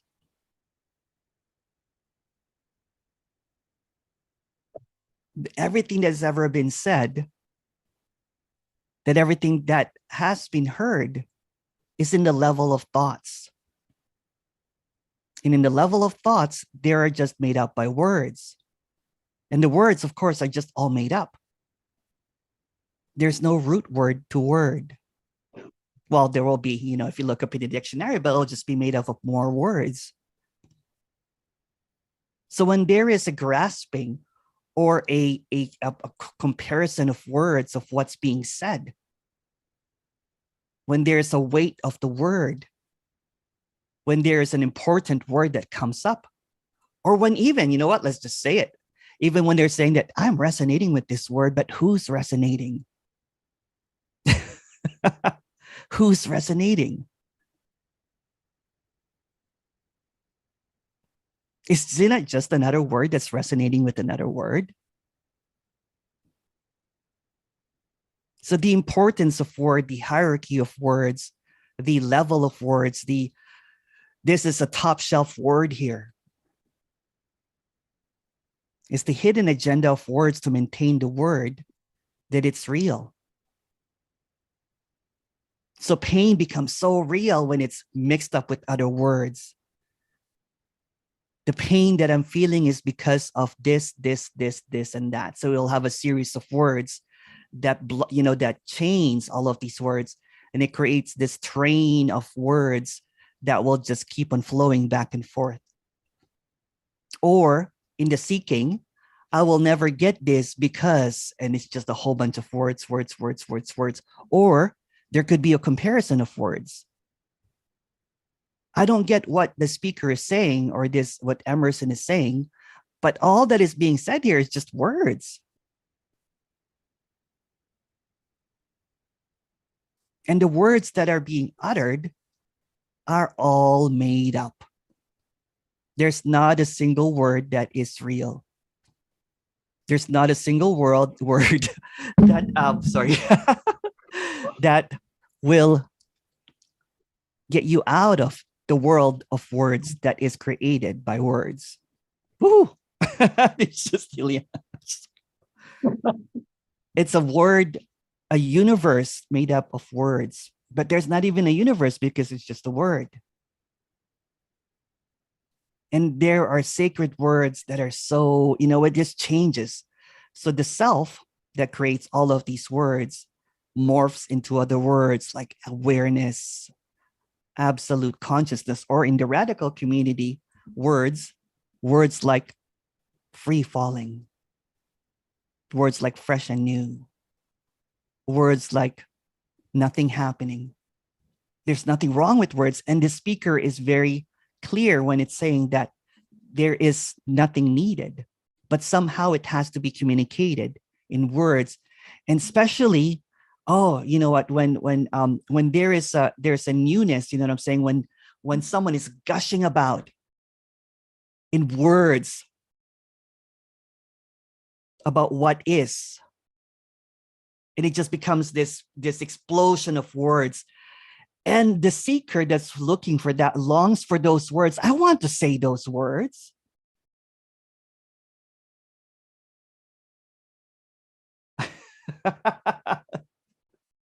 I want to be able to say those words. But by saying those words, it's just another belief system. There is another belief that what the other speaker, or, when there's this new flavor, including this speaker, when it becomes this kind of like this object of effect of, becomes a want. So it just longs for words to appear as words because it cannot see that words like it's not happened to me yet. It's the same as it happened. Words like the me dropped away and words like the me hasn't dropped away are the same. There's just the belief that there was a me in the first place, or just a belief in words. Or someone will tell me, but Emerson, it doesn't feel fresh and new. Is it always fresh and new? Or the words that is uttered here, it's just in the simplicity and in the directness, in the obviousness of this. And then someone say, well, it's not simple here. It's not obvious here. But obvious and not obvious are the same. They're just made up words. So in this made up reality, there is a comparison. There is it's like that Sally, when Harry met Sally, I want what she's having. But if you watch that movie, what Sally was doing was making up something. It's a fake orgasm that you want. I can't believe I said orgasm in a non-duality meeting. But hey, it's just a word. And that's what's being pointed. So the word creates more words like longing, wanting, desiring, missing, lacking, suffering, needing, wanting, not seeing that the words that are just basically this, it's just this cyclical, cyclonic words, tornado of words. And then all these words doesn't really matter when there's deep sleep, when there's absence. And the words come up again, come flooding again, when something is like, oh, you know what? It's really rainy today. It's miserable out. I wish there was no me. And it becomes there's this words that will kind of like, oh, I wish there was no me. And I wish, and all the thing that comes up. It hasn't happened here yet. What hasn't happened here? The word? The word could have like even the word that's kind of like, that's kind of like a bit taboo in radical non-duality, like enlightenment or an awakening. It's not uttered, but it's wished for. It will be expressed over and over again that there's no such thing as enlightenment because that's duality. So what is being expressed is that there's simply not two. Simply not two means the moment that a word is uttered, that's already two. The moment that there is a thinking or a thought, that is dualistic already. The moment that there's a moment, it's two. But there's nothing wrong with moments, but the moments become stamped and labeled with words like this moment is horrible. This moment is miserable. This moment is blissful. I wish I can maintain this bliss. So even the apparent blissful moment, because it's been captured by words that this is, or even when it becomes, oh, this is it. How do I maintain this? Oh, wow. Oh, wow. Everything is, wow. This is, I can't speak about this. And then it wants to recreate the words that was uttered in an apparent moment that it can't be expressed in words. It repeats that, oh, wow. So it's like sometimes, when I'm just going to be so cheeky here. Sometimes when there's a character that repeats over and over about their orgasm, they're faking it. That's all they can talk about. Oh, I had an orgasm. And this orgasm is like, oh, wow, there are no words for this orgasm. Oh, and then, of course, what is watching that is going to like, I want that orgasm. They're talking about words.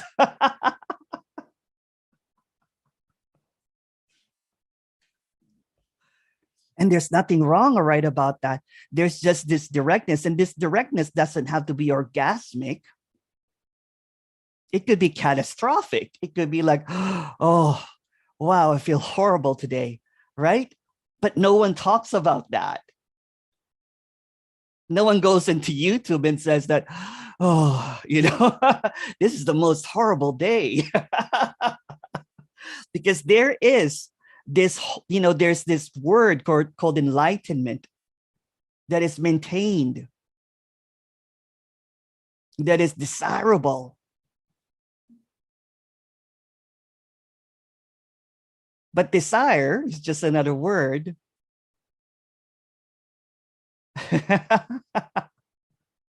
So when all the words fall apart, we're just really speaking in tongues. Whoa, wow, it's just, it's just tongues.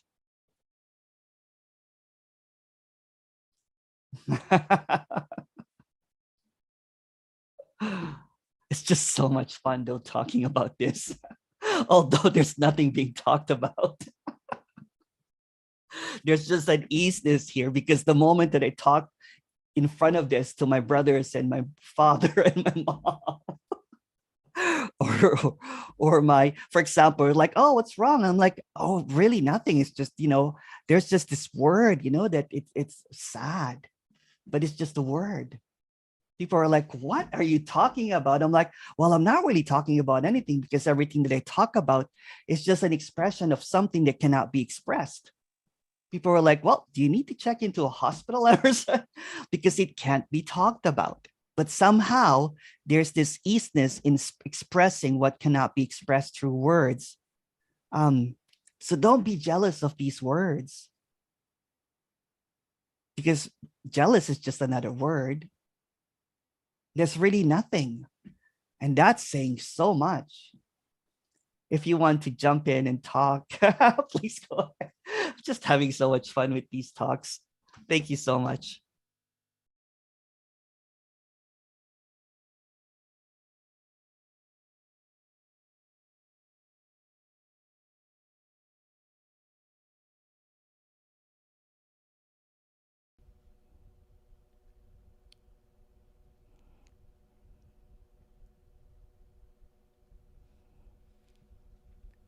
So what's being expressed here is that this is deep sleep. This is a suggestion. This is the uncreated, the unknowable, the eternal death of all knowing, the undoing, the infinite resting in peace, the zero desiring, the freedom in hopelessness, the collapse of history, the dissolving of the future, the end of judgment. In deep sleep, there is the absence of you. There are no others. There is no time. There's no continuity, no consequences. The end of the imagined karmic cycle, no preparations for the afterlife, no cycles of life and death. Deep sleep is the peace that is indistinguishable, the love without conditions, the absolute freedom of nothing. In deep sleep, there is no doing.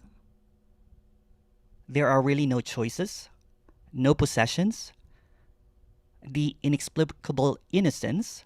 In deep sleep, there is no witnessing, there's no awareness, no abiding, no consciousness, no absolute, there's no true nature, there's no intelligence. There are no words. It's thoughtless, it's nameless, sourcelessness. The openness, the ultimate relaxation.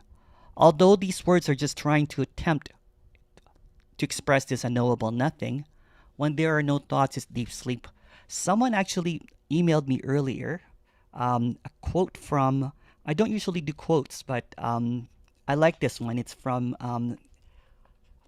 sorry, I can't read it. I have to put on my real glasses. Just a moment, okay? That glasses doesn't have a lens, sorry. So this is from a physicist, Erwin Schrödinger. He says, what we observe as material bodies and forces are nothing but shapes and variations in the structure of space.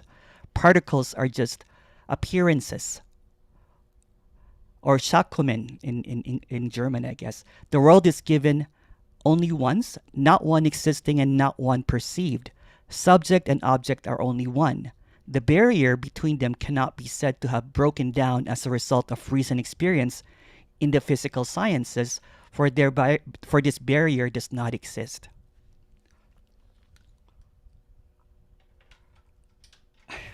Just a second, sorry. This one doesn't have any glare. That's why I use it. So what's being expressed is that this is deep sleep, and the particles are like the dreams. The dream of knowing, the dream of choice, the dream of others, the dream of me, the dream of desires, the dream of intelligence, the dream of time. They don't really exist. Since there's no barrier, deep sleep and dream are the same. In the awakeness, or as you can say, there's really no difference, but I'm just trying to create a story here. In this awakeness, there's this space and there's these particles that seem to appear like form, solidity, ideas, whatever seems to appear, passion, sadness, others, subject, object. They're not really in existence as well. They're just appearances. There's really no barrier. There's no separation in anything. So seemingly there's this wanting for this deep sleep, the relaxation, the absence. But what seems to be appearing is this simultaneous appearance of what seems to be dream and deep sleep, or as we can say it, in this awakeness, this emptiness or nothingness with everythingness. In that appearance, there is this seemingly subject-object, choices, attainment, here or there, others, but they're just particles. They're just appearances. They're really nothing. And it's quite obvious that seems to be what's happening, but it's not quite obvious when it's seen through a perspective, when it's seen, when it's understood, when it is trying to be captured. Because what seems to be understood in a dualistic mindset, although there's no mind, is that there is a here and there, that I am actually moving through time and space. It's like the particle is thinking, the particle is the ideas in a thoughtless, in empty space. So all of this wanting, all of this desiring are just appearances. They seem completely real. It's kind of like deep sleep, and there's this dream of wanting, this dream of desires, this dream of separation. And it feels absolutely real, but they're all appearances. And it's quite fascinating, although science or quantum physics is just another story, but science seems to be catching up to what is being expressed here, or trying to hint at it at least. And with that being said, so everything is deep sleep. Everything is nothing. Everything is empty. In these appearances of wanting to get to peacefulness, wanting to get to problems, or getting rid of problems, or acquiring this or attaining this, are just particles appearing in space, appearances appearing in deep sleep. So in there's deep sleep and there's no separation, there's really no separation between deep sleep and dreaming. And since there's no one dreaming, this is all a dream and deep sleep apparently occurring simultaneously and spontaneously. When it's seen that there's no one, there's almost like a lucidity to this dreaming. There's almost a lucidity seeing that this is also deep sleep, and this is also appearances of what seems to be happening, like time, speaking, hearing, holding, solidity, all of this apparent suggestions in timelessness. And it's quite fascinating that it's quite obvious, but it's not obvious when it's thought about. It's not obvious when it's tried to be understood. But the obviousness does not require a thinker, because there's no thinker. The obviousness does not require an understanding, because who's to understand? It can never even be experienced, because there's no experiencer. It's the immediacy, it's the directness of what's being spoken about here, that it's all deep sleep. And disappearances, there seems to be particles or dream suggesting that there is a subject and object, that there is a you and me, that there's something that is happening, when it's all nothing.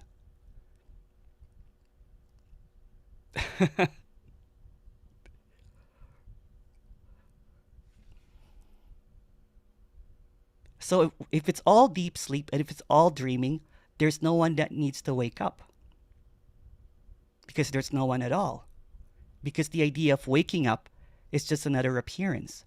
The idea of getting here, or getting to a state of deep sleep or peacefulness or liberation or freedom, is already forever being presented.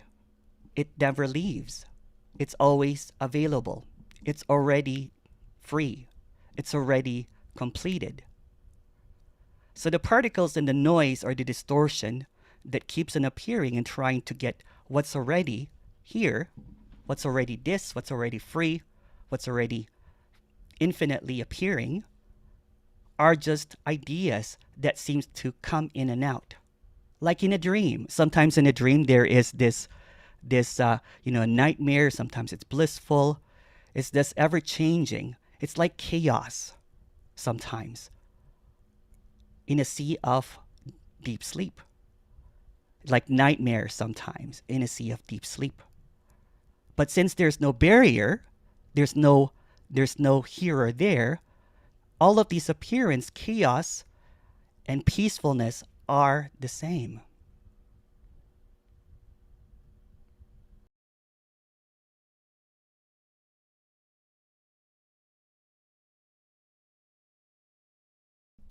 Welcome back, everyone.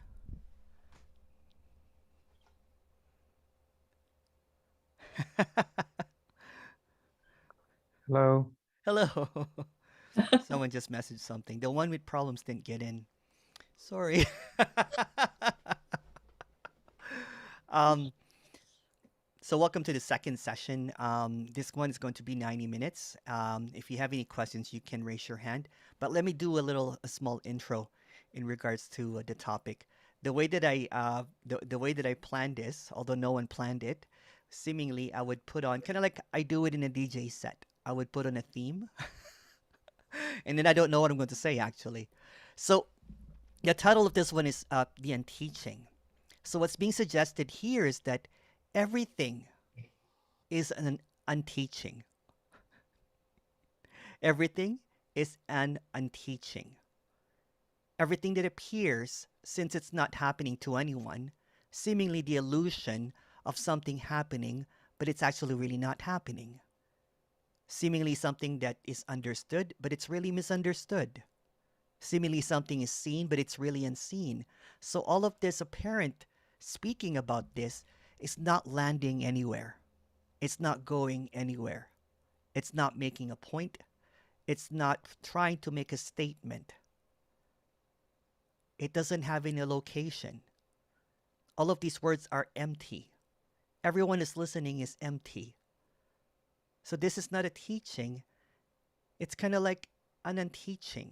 And before you can say that, isn't a unteaching also a teaching? Yes. But I have to use concepts to dispel the concept.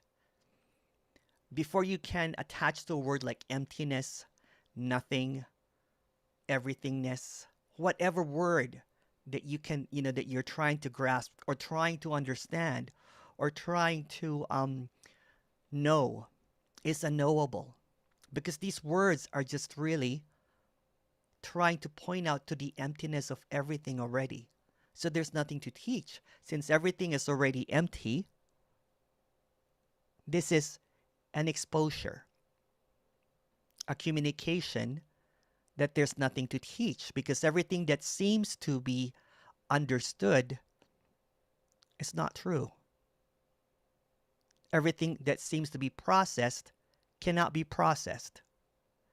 Everything seems to be that lands doesn't really land anywhere. There's a lot of people that will say that I understand what you're saying. I get what you're saying. There could be a resonance, but no one gets it. No one understands it. That's why it's an unteaching.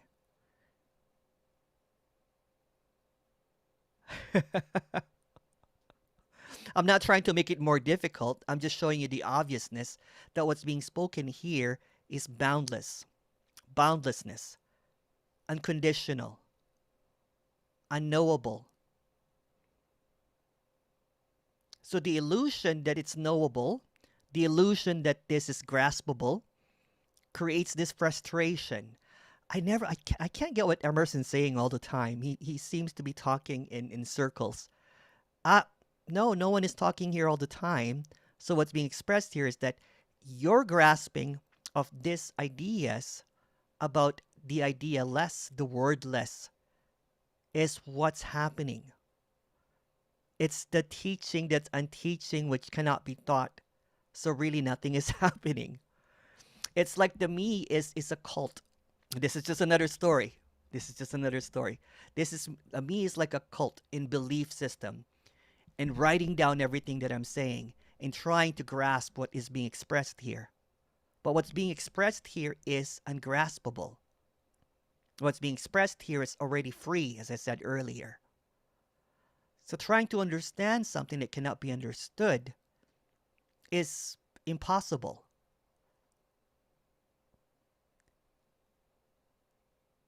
It's impossible. But it's also clearly simple. It's in everything. And before you try to understand what everything is, you are not everything. Because the me is quick to hide or go underground and say that I am that. I am consciousness. I am awareness. I am everything. So it goes into this underground mode.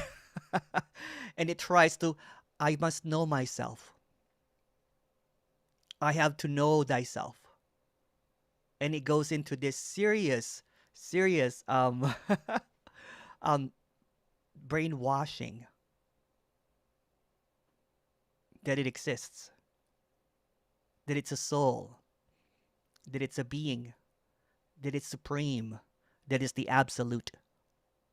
And it becomes a teaching. It becomes an understanding. It becomes a destination. It becomes a location. It becomes something to be attained. It becomes something that is making a story real. Although there's no real or unreal, it's making what is unknown known. Because the me, there's no me, but the illusory me only functions in knowing.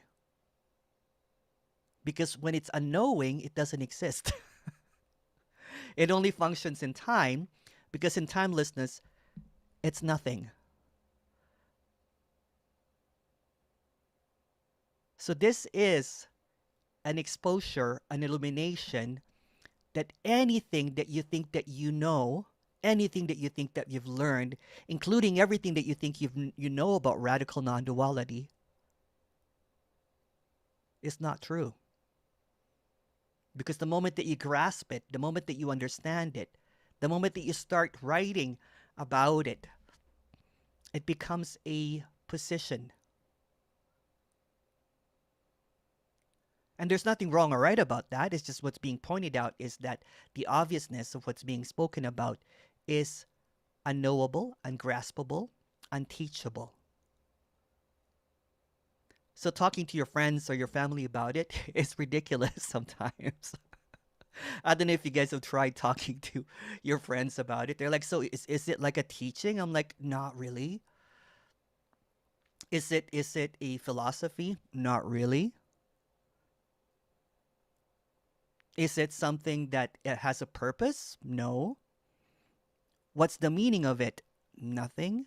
And then the moment that you start saying that, well, there's no one here, there's no one there, they're thinking about calling, a mental health facility, to to try to because it's not understandable. It's not a teaching, and there's nothing wrong or right about anything at all. But what's being spoken here is nothing special at all.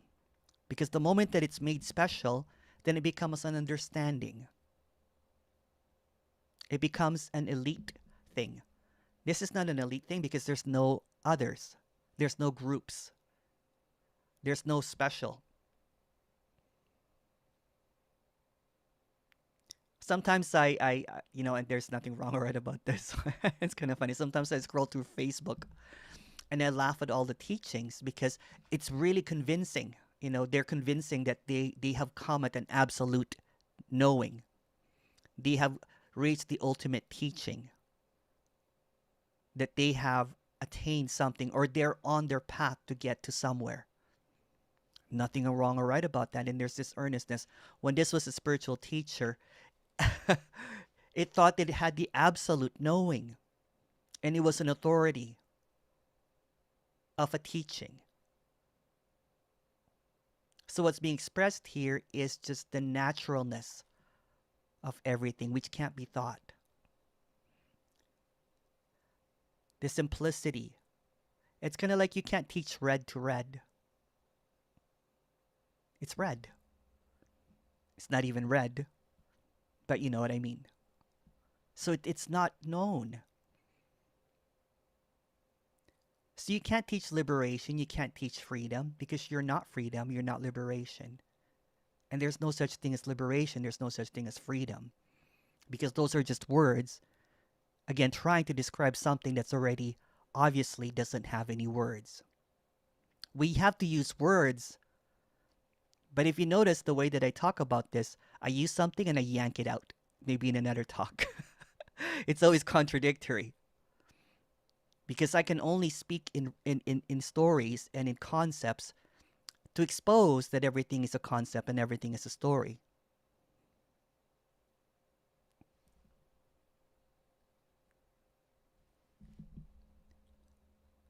So what's being exposed again is all teachings are false. Every knowledge is unknown. And everything that you've ever thought that you think is real is an illusion. But that's not a teaching. See? You try to understand it again, and there's no you to understand it. The reason that it's not a teaching is because there's no you to teach. Everything is happening all at once. Everything is appearing as this, but no one even knows what this is. No one knows what even that is.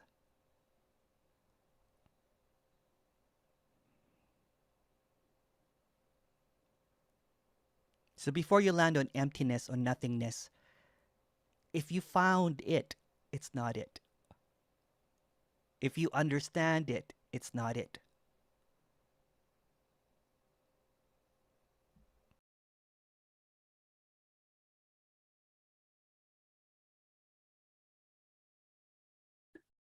So this first day is titled The Rise and Fall of the Empire of Words.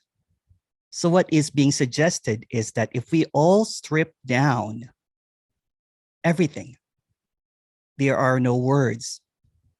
Every word is just a made-up word. They're not true, neither false. Since true or false are just words, and words are unreal because simply there's not two. If we go down to the definition of non-duality, although that's just another word, non-duality, simply not two. In other words, words are just made up of words that are made up. So going back to simply not two, there are no words. Every single word is just an appearance, a trick backed by another word. Again, if you look up a word in a dictionary, you'll just see words. Words. A reality made up of words, because reality is just a word. So in the next 3 sessions, there's going to be an apparent tackling of the biggest words out there that seems to be the stuckness in words. Words like God, awareness, consciousness, me, you, enlightenment. They're all made up words. But who made them up? Well, words just make up words. Well-maintained words to maintain the most obvious illusion, which is you. You only appear in thoughts, yet somehow you're just made up of more thoughts. You're just a word. Even when you say, well, I feel it in my heart, my soul. Heart and soul are just words again. Even if what you think is true, that is just another thought, another word. Truth is also a made-up word. There's nothing wrong or right about words, because wrong or right are just made up of words. Meanings is just a word. This is strongly what I believe is a complete delusion. Because it's just a bunch of words that solidifies what is real to me. But the me is just a word. It maintains the separation by creating a division by that conviction of the word called I that thinks that it is real. Furthermore, it adds other special words to maintain its reality like I am, or I am awareness, or ultimately I am God. Or even let's go to the flip side of I am nothing. Nothing is just a word. It's dream speak. So if you say that I am a God, or I am nothing, or I am everything, or I am that, let's translate that. The word is just a word. The word is just a word. The word creates another word to loop. It just loops towards to hide what's obvious, that there are no words. Because again, let's go back into simply not two. The moment that the word is uttered, the moment that a word is spoken or thought of, that's separation. So every thought, every word, every single idea, concepts is just an illusion. Everything that you can think about is made up of words that are completely made up masterminded seemingly by the root of all words, separation, which cannot really be caught up in a word. It's just an illusion. It's just a thought. I, or you, the secret desire to be real, makes up other words like consciousness, pure, God, infallible words to remain unquestionable reality. But reality is just made up of words. It's an empire of words. It's a tower of belief system. It's architecture that does not have any reality or non-reality even. You don't exist in reality because it's just a word about a word existing in words. Since reality and you are just words, equally empty. So the seemingly the apparent you is hidden in a tower of words, in an empire of words, like mountains of empty meanings, and imprisoned by a belief system when words are strung along, so real so that it's not, you cannot penetrate it by doubts because that's just another word. Because there's all of a sudden the absolute truth.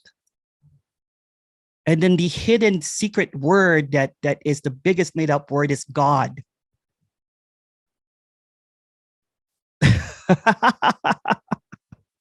And that's the word that you're not supposed to question. And then even if that is toppled down, now, well, I don't believe in God, then, and it becomes consciousness. Surely there must be consciousness. For this to happen, there must be consciousness or awareness or a source or a self. It's just words that keeps on recycling. The moment that you think that there's consciousness, that's separation. The moment that there's awareness, that's another separation. So this fortress is made up of words that rises and falls by making them real as you secretly maintain the fantasy of reality. It's fantasy. That even if you become aware of your absolute nature, which is just the most divisive word ever, which is God, the best made up word ever, it's simply not two. Because who came up with the word God, or who even came up with words? That's division. There's nothing wrong or right about division. So for a word to be made up, there has to be a creator. But the creator is also not true. Simply, if it appears as a word, it is made up. Whatever you are thinking right now is completely made up. How do you know? Or how do you think? No one knows, because you'll just come up with more words to support that, what you feel is true or what you think is true, which is just backed up with a series of words. It's really silly. It's just a really play of words. You cannot exist because exist is just a word. Even when you think, well, I really can't, it's really palpable. But that's just backed up by another word. The moment that you think that you exist or not exist even, it's just another fantasy. It's just a flurry of words. But as long as you maintain that you're real, again, even real is a made up word, by defending your words by other words like reality or the absolute, as perceived by you, and your made up words, even when you say, well, it's all really nothing. Well, nothing is just another word.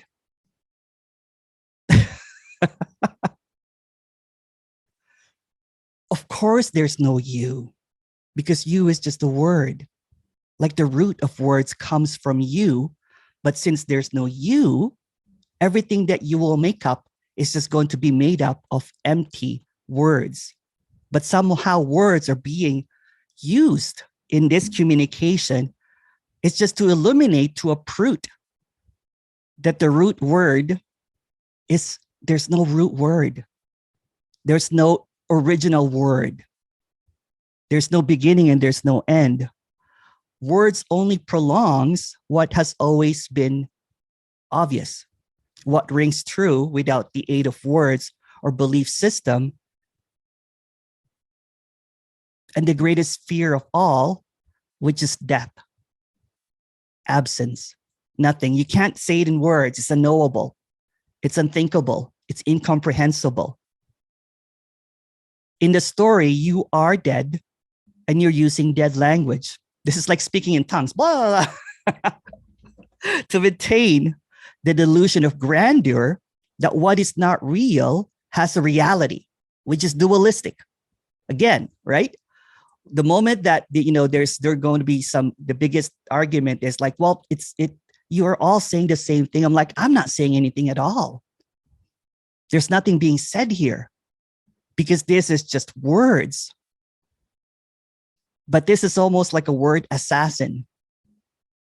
There's purposely words being used to express, to transparently express that there are no words.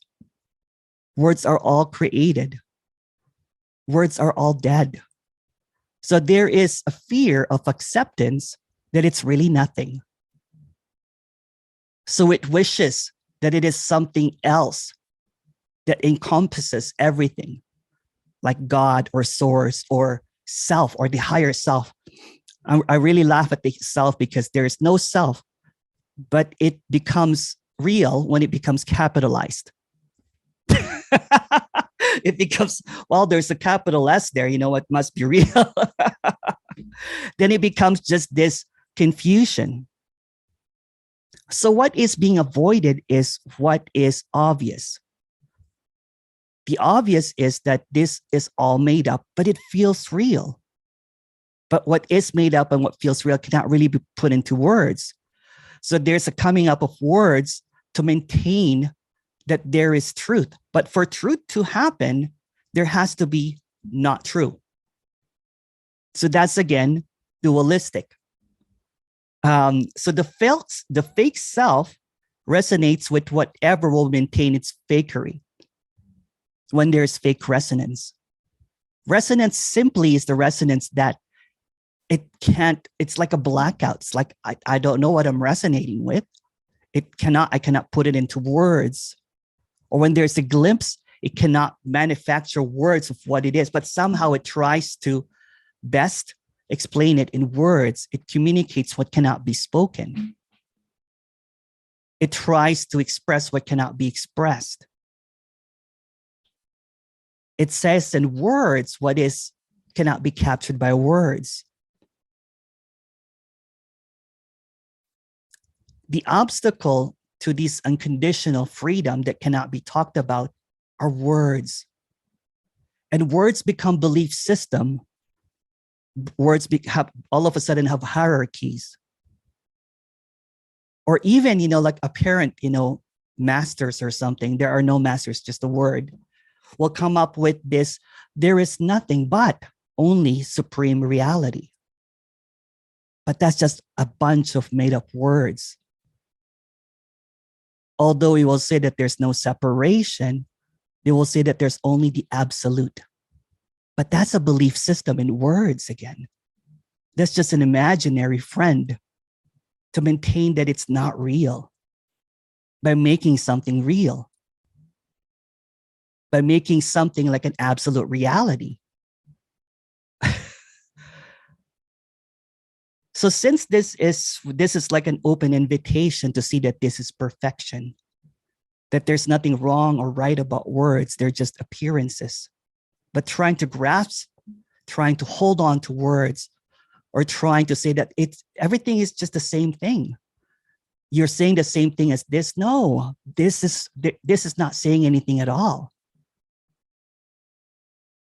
This is just an expression that there's already completion. It's already done. I used to say that, there was so much clarity that somehow when speaking happens, it muddies what's already clear. What's already clear is that let's just kind of like, let's just use words to assassinate some words. If you were standing in a corner and then if something, flying hit your head completely and all of a sudden there are no more words, would you know what separation is? Would you know what freedom is? Would you know anything at all?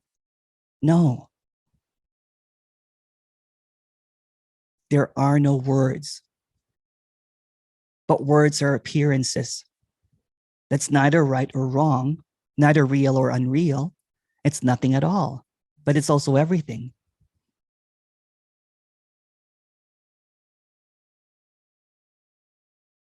Expressed here is this staggering absence, which is also called unconditional love. Not the love that is known, not the love that is experienced, but the love that appears in everything. The one that can't be talked about, the one that is longed for, the love that is this. It's not owned by anyone. It can't be captured by anyone. But this absence, this love that is always longing for itself, that is seeking for itself, is what's being talked about. And the unconditional love, this undeniableness that this is only love. This is just love. And it's being presented as words, as feelings, as sensations, as this all-encompassing isness. And the love that is often longed for is never absent. It's what is underlying everything. When this unconditional love was thought that I was missing it, when I was seeking, when the seeking energy collapsed, all that was seen was just this love that is so empty, that is so welcoming, like this. So everything that you've ever known, everything that you've ever felt, everything that you've ever experienced is not true. Everything that you've ever seen, everything that you've ever heard is also not true. Because there's just not one, there's just not two. What is being expressed here is the undividedness of everything. So there's no you that's separate from unconditional love. There's no you that is apart from unconditional love. So what's being expressed is that there is like this ocean that is drowning everything, and that ocean is unconditional love. So any kind of thoughts, any kind of problems, any sense of identity or an illusion of separation is drowned in it. And that is what is. What is just this overwhelming tsunami of unconditional love that is being presented here, which is not about experience, which is not about knowing, which is not about figuring out. Because this is all that there is, this unconditional love. I used to be a teacher when I was a teacher of unconditional love, but I was teaching conditions. I was teaching on how to practice unconditional love, on how to walk a righteous path to be able to find out that unconditional love. But what is being presented in this apparent meeting is that everything is already unconditional love, that there's no way of getting to it because it's already here. It's in everything. It's in the air, it's in the molecules, it's every single atom, and it does not have any kind of restrictions. Every time that you speak, every time that you long for, every time that you seek, is unconditional love seeking for itself. And it's something that is just so overwhelmingly obvious that it's often missed as a condition. So every time that there is a feeling that you're lacking something, it's putting conditions on a love that doesn't have any conditions. I got this tattoo, I haven't really shared this, it's called Love Without Conditions. And I was trying to convince myself that I was going to practice love without conditions, but by practicing something is putting conditions to it. So again, I'm going to express this in a really simple way. Every time that you look at something, it's already love. Every time that you hear something, it's already love. Every time that you experience any sensations, any feelings, any visuals, kind of like what I said earlier, you've never really seen anything, because the you puts the conditions in unconditional love, but the you is also unconditional love appearing as conditions. So if the narrative, if all of the story of there's something missing, that that there's something that needs to drop away, that there's something that is longed for, that I need to awaken, that I need to be aware or be conscious or be a witness, that's just an expression of unconditional love that is already in everything. So it's already done. When unconditional love is always like a perfect lover that is always there, not a person, not a being, not something that's separate from you, but the perfection appearing in everything, the perfection in mistakes, the perfection in shame, the perfection in lack, the perfection in wrong, the perfection in the good, the bad, and the ugly. It's all unconditional love. And there are many names for unconditional love. You can call it emptiness, you can call it silence, you can call it whatever. Whatever it is already. So when there is, I learned this when I was a devout student of A Course in Miracles, and how I basically, everything is an expression of love or a call out for love. Let's change that a little bit. Everything is unconditional love calling out, and everything is unconditional love as an expression. It is already done. It is already finished. And it's just, and all of these sentences are just basically obscuring the silence. If you look around the room, the space is unconditional love, the form is unconditional love, the hearing is unconditional love, the speaking is unconditional love, the camera is unconditional love, the smell is unconditional love, and all of the conditions that are obscuring this, the illusion, the understanding, the trying to get, how do I feel that love without any conditions? You don't have to feel it.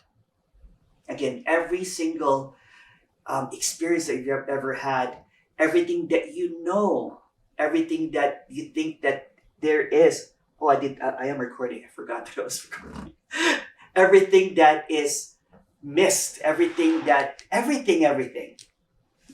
unconditional love. And when I first had that apparent dropping away or seeing, or that, awakening a long time ago, it was actually unconditional love just bursting out. So when I was walking down the street and I saw there was like people, I was in East Hastings, which is the poorest postal code in Canada. I thought that I was spiritually superior than everybody, because I just did a 200-hour teacher training to be a spiritual teacher. And here I was encountering, the poorest postal code in Canada, and I got petrified that I was going to get mugged. And I held on to my phone, my wallet.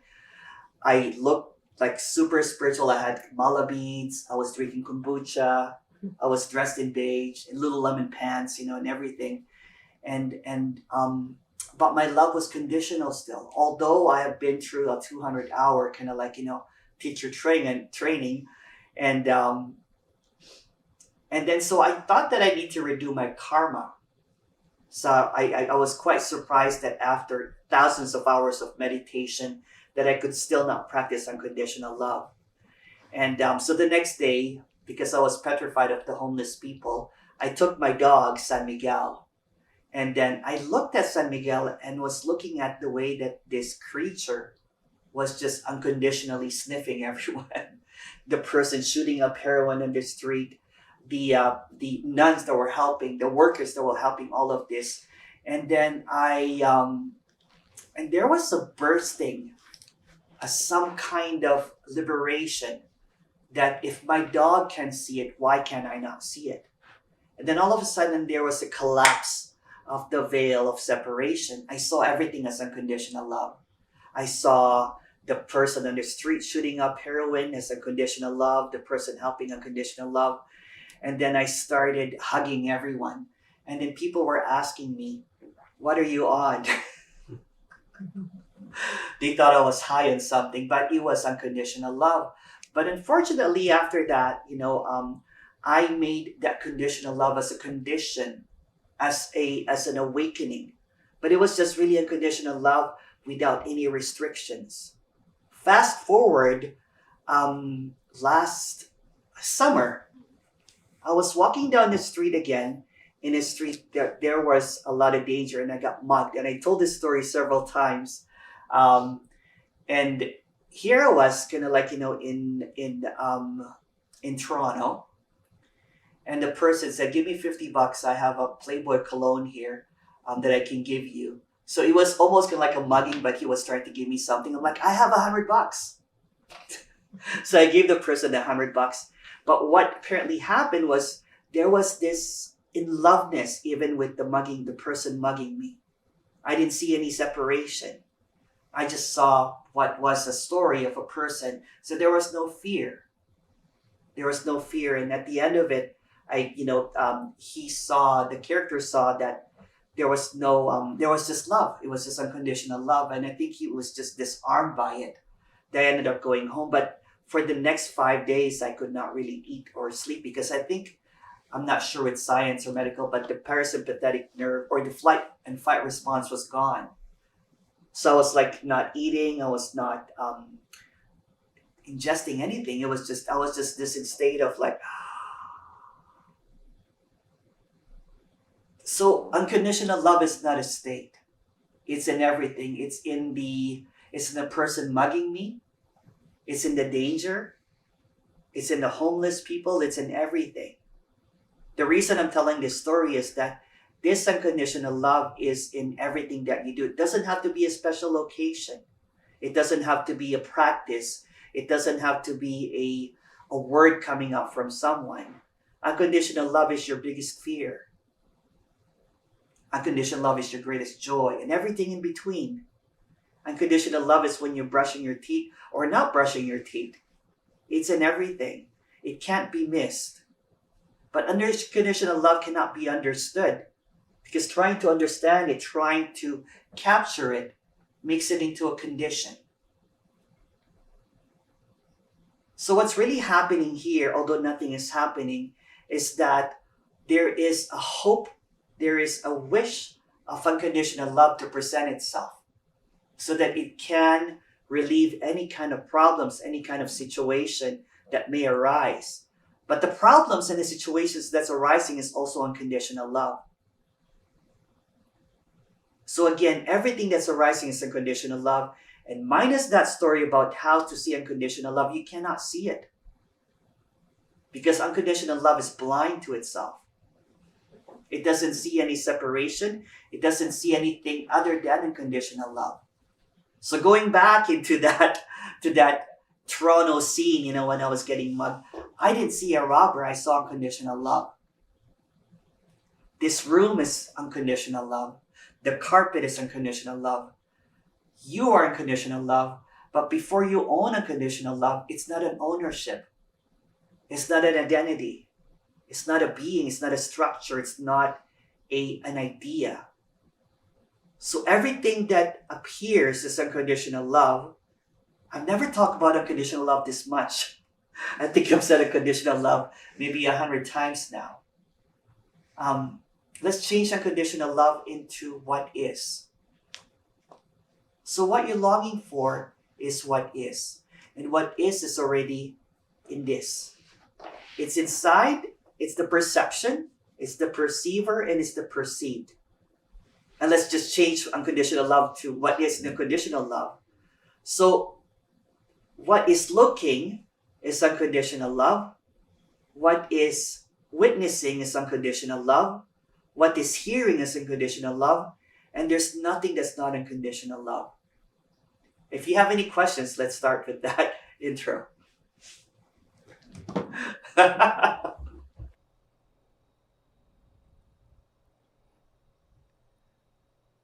So I'm going to read an excerpt from my upcoming book.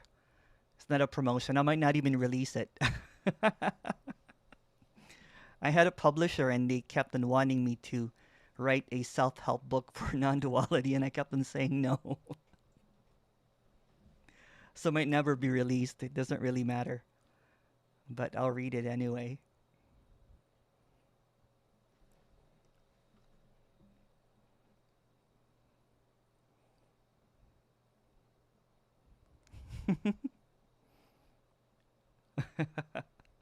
I can't believe I'm reading this, but here we go. Death is the unconditional love story. Death is everywhere. Life is death appearing in the apparent story. The dream, not dream, is the never-ending story of separation of the nameless. This, and this. This is Armageddon. This is wonderful nothingness. The unreal, real, simultaneously appearing as the uncaused, the uncreated, the unknown, the one without the opposite, this grand stage of emptiness without an audience.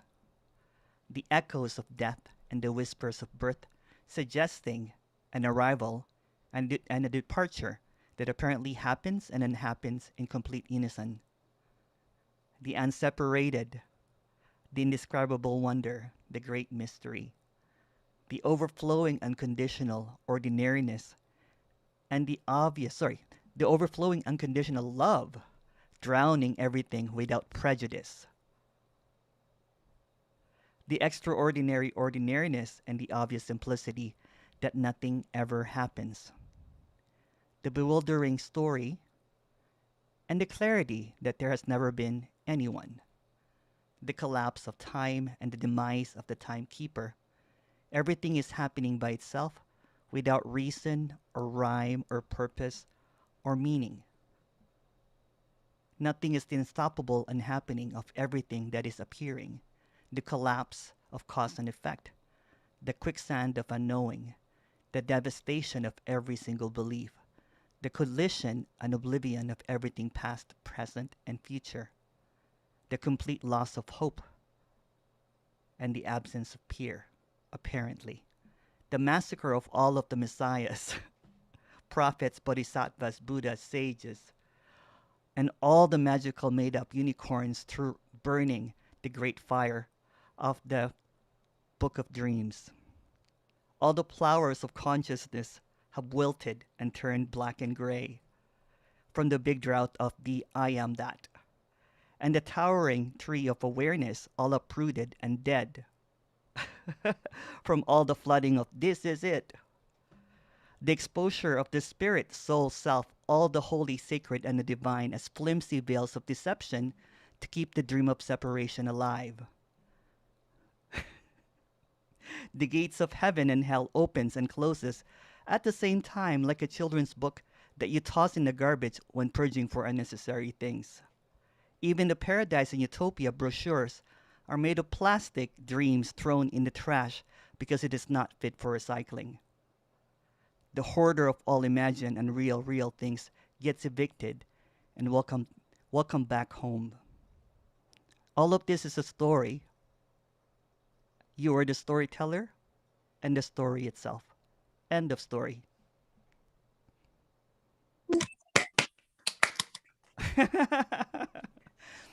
And that doesn't mean anything. It's just concepts.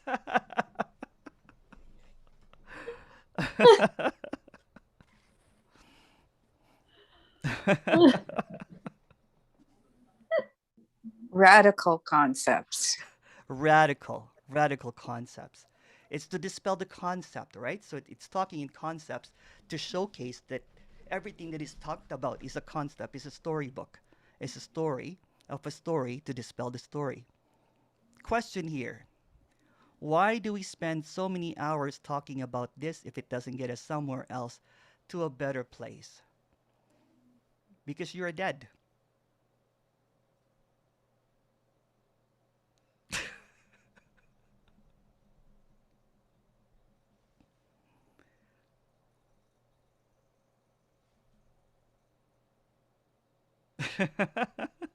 I don't even even there are no hours that were wasted, and there's no one spending any time.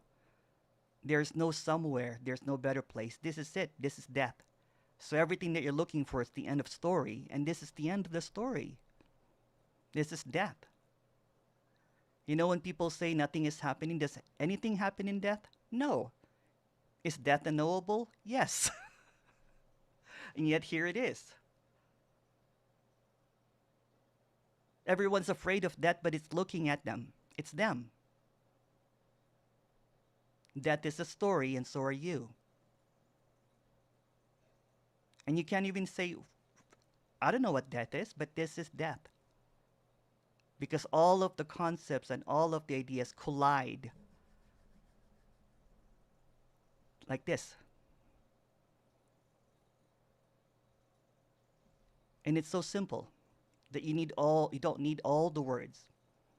Nothing that I said in that writing is real. It's all fiction. But it's suggesting that this is all fiction. And there's nothing to figure out.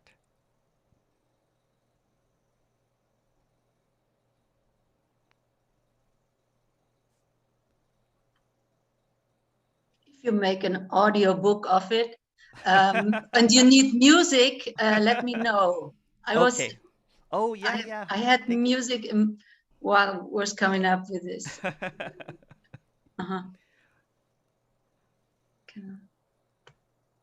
I'm trying to find something else. Will I die soon and then stop looking? There's no you that's going to try to find something else or not try to find something else. No one dies. This is death already. This is already being expressed that you don't know death, and this is death. This is the end of the story.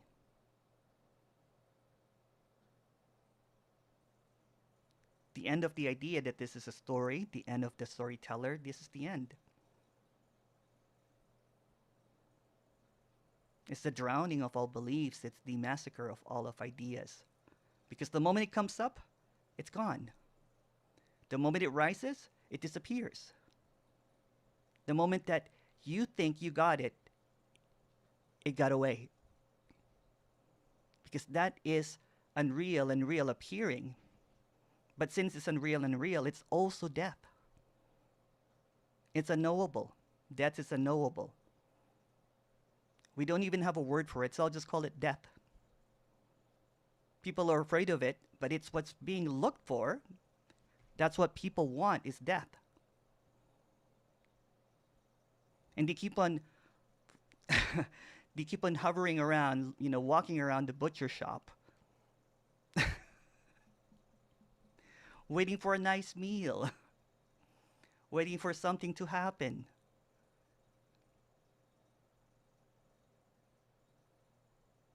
But there's no one. There's no one knocking at the door of death and then running away. Trying to make it real over and over again. Trying to make the illusion that, it's almost like it's playing. Death is playing aliveness. Death is playing disappearance. This is death. That's not sugar-coated. It's getting sugar-coated, by trying to attain something, trying to get somewhere. It's looking for its own absence, but it wants its absence to be elated. It wants its absence to be blissful. That is death. So when everything arises, it disappears because it's not really there. You can also say that there's no such thing as death, there's no such thing as life, and there's just no such thing. So everything that comes up is no such thing. Everything that is dreamed up is no such thing.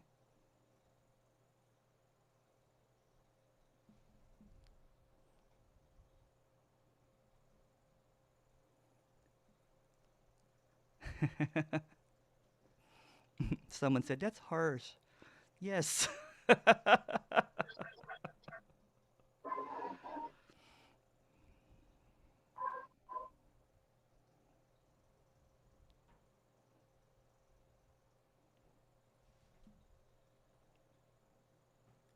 So you're looking for your own death, and here it is.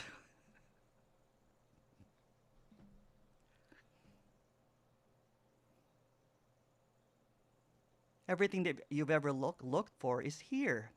It's this.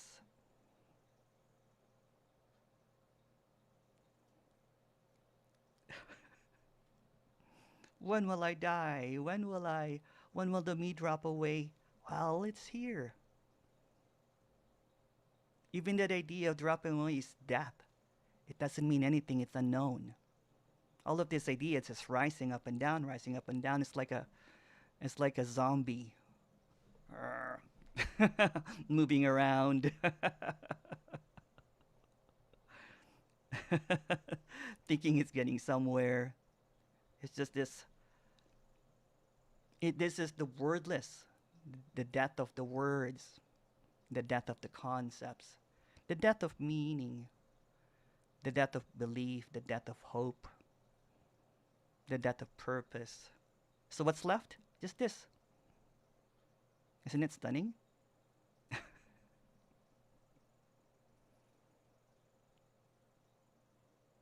The death of ideas, the death of relationships,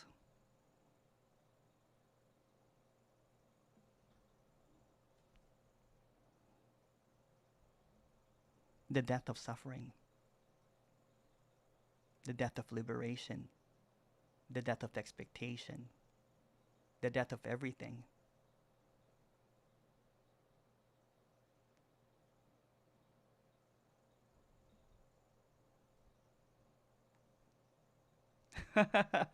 Yes, someone said, "Oh my goodness, oh my goodness."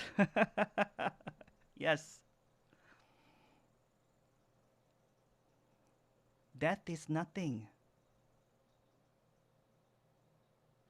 Death is paradise. The death of death. There you go.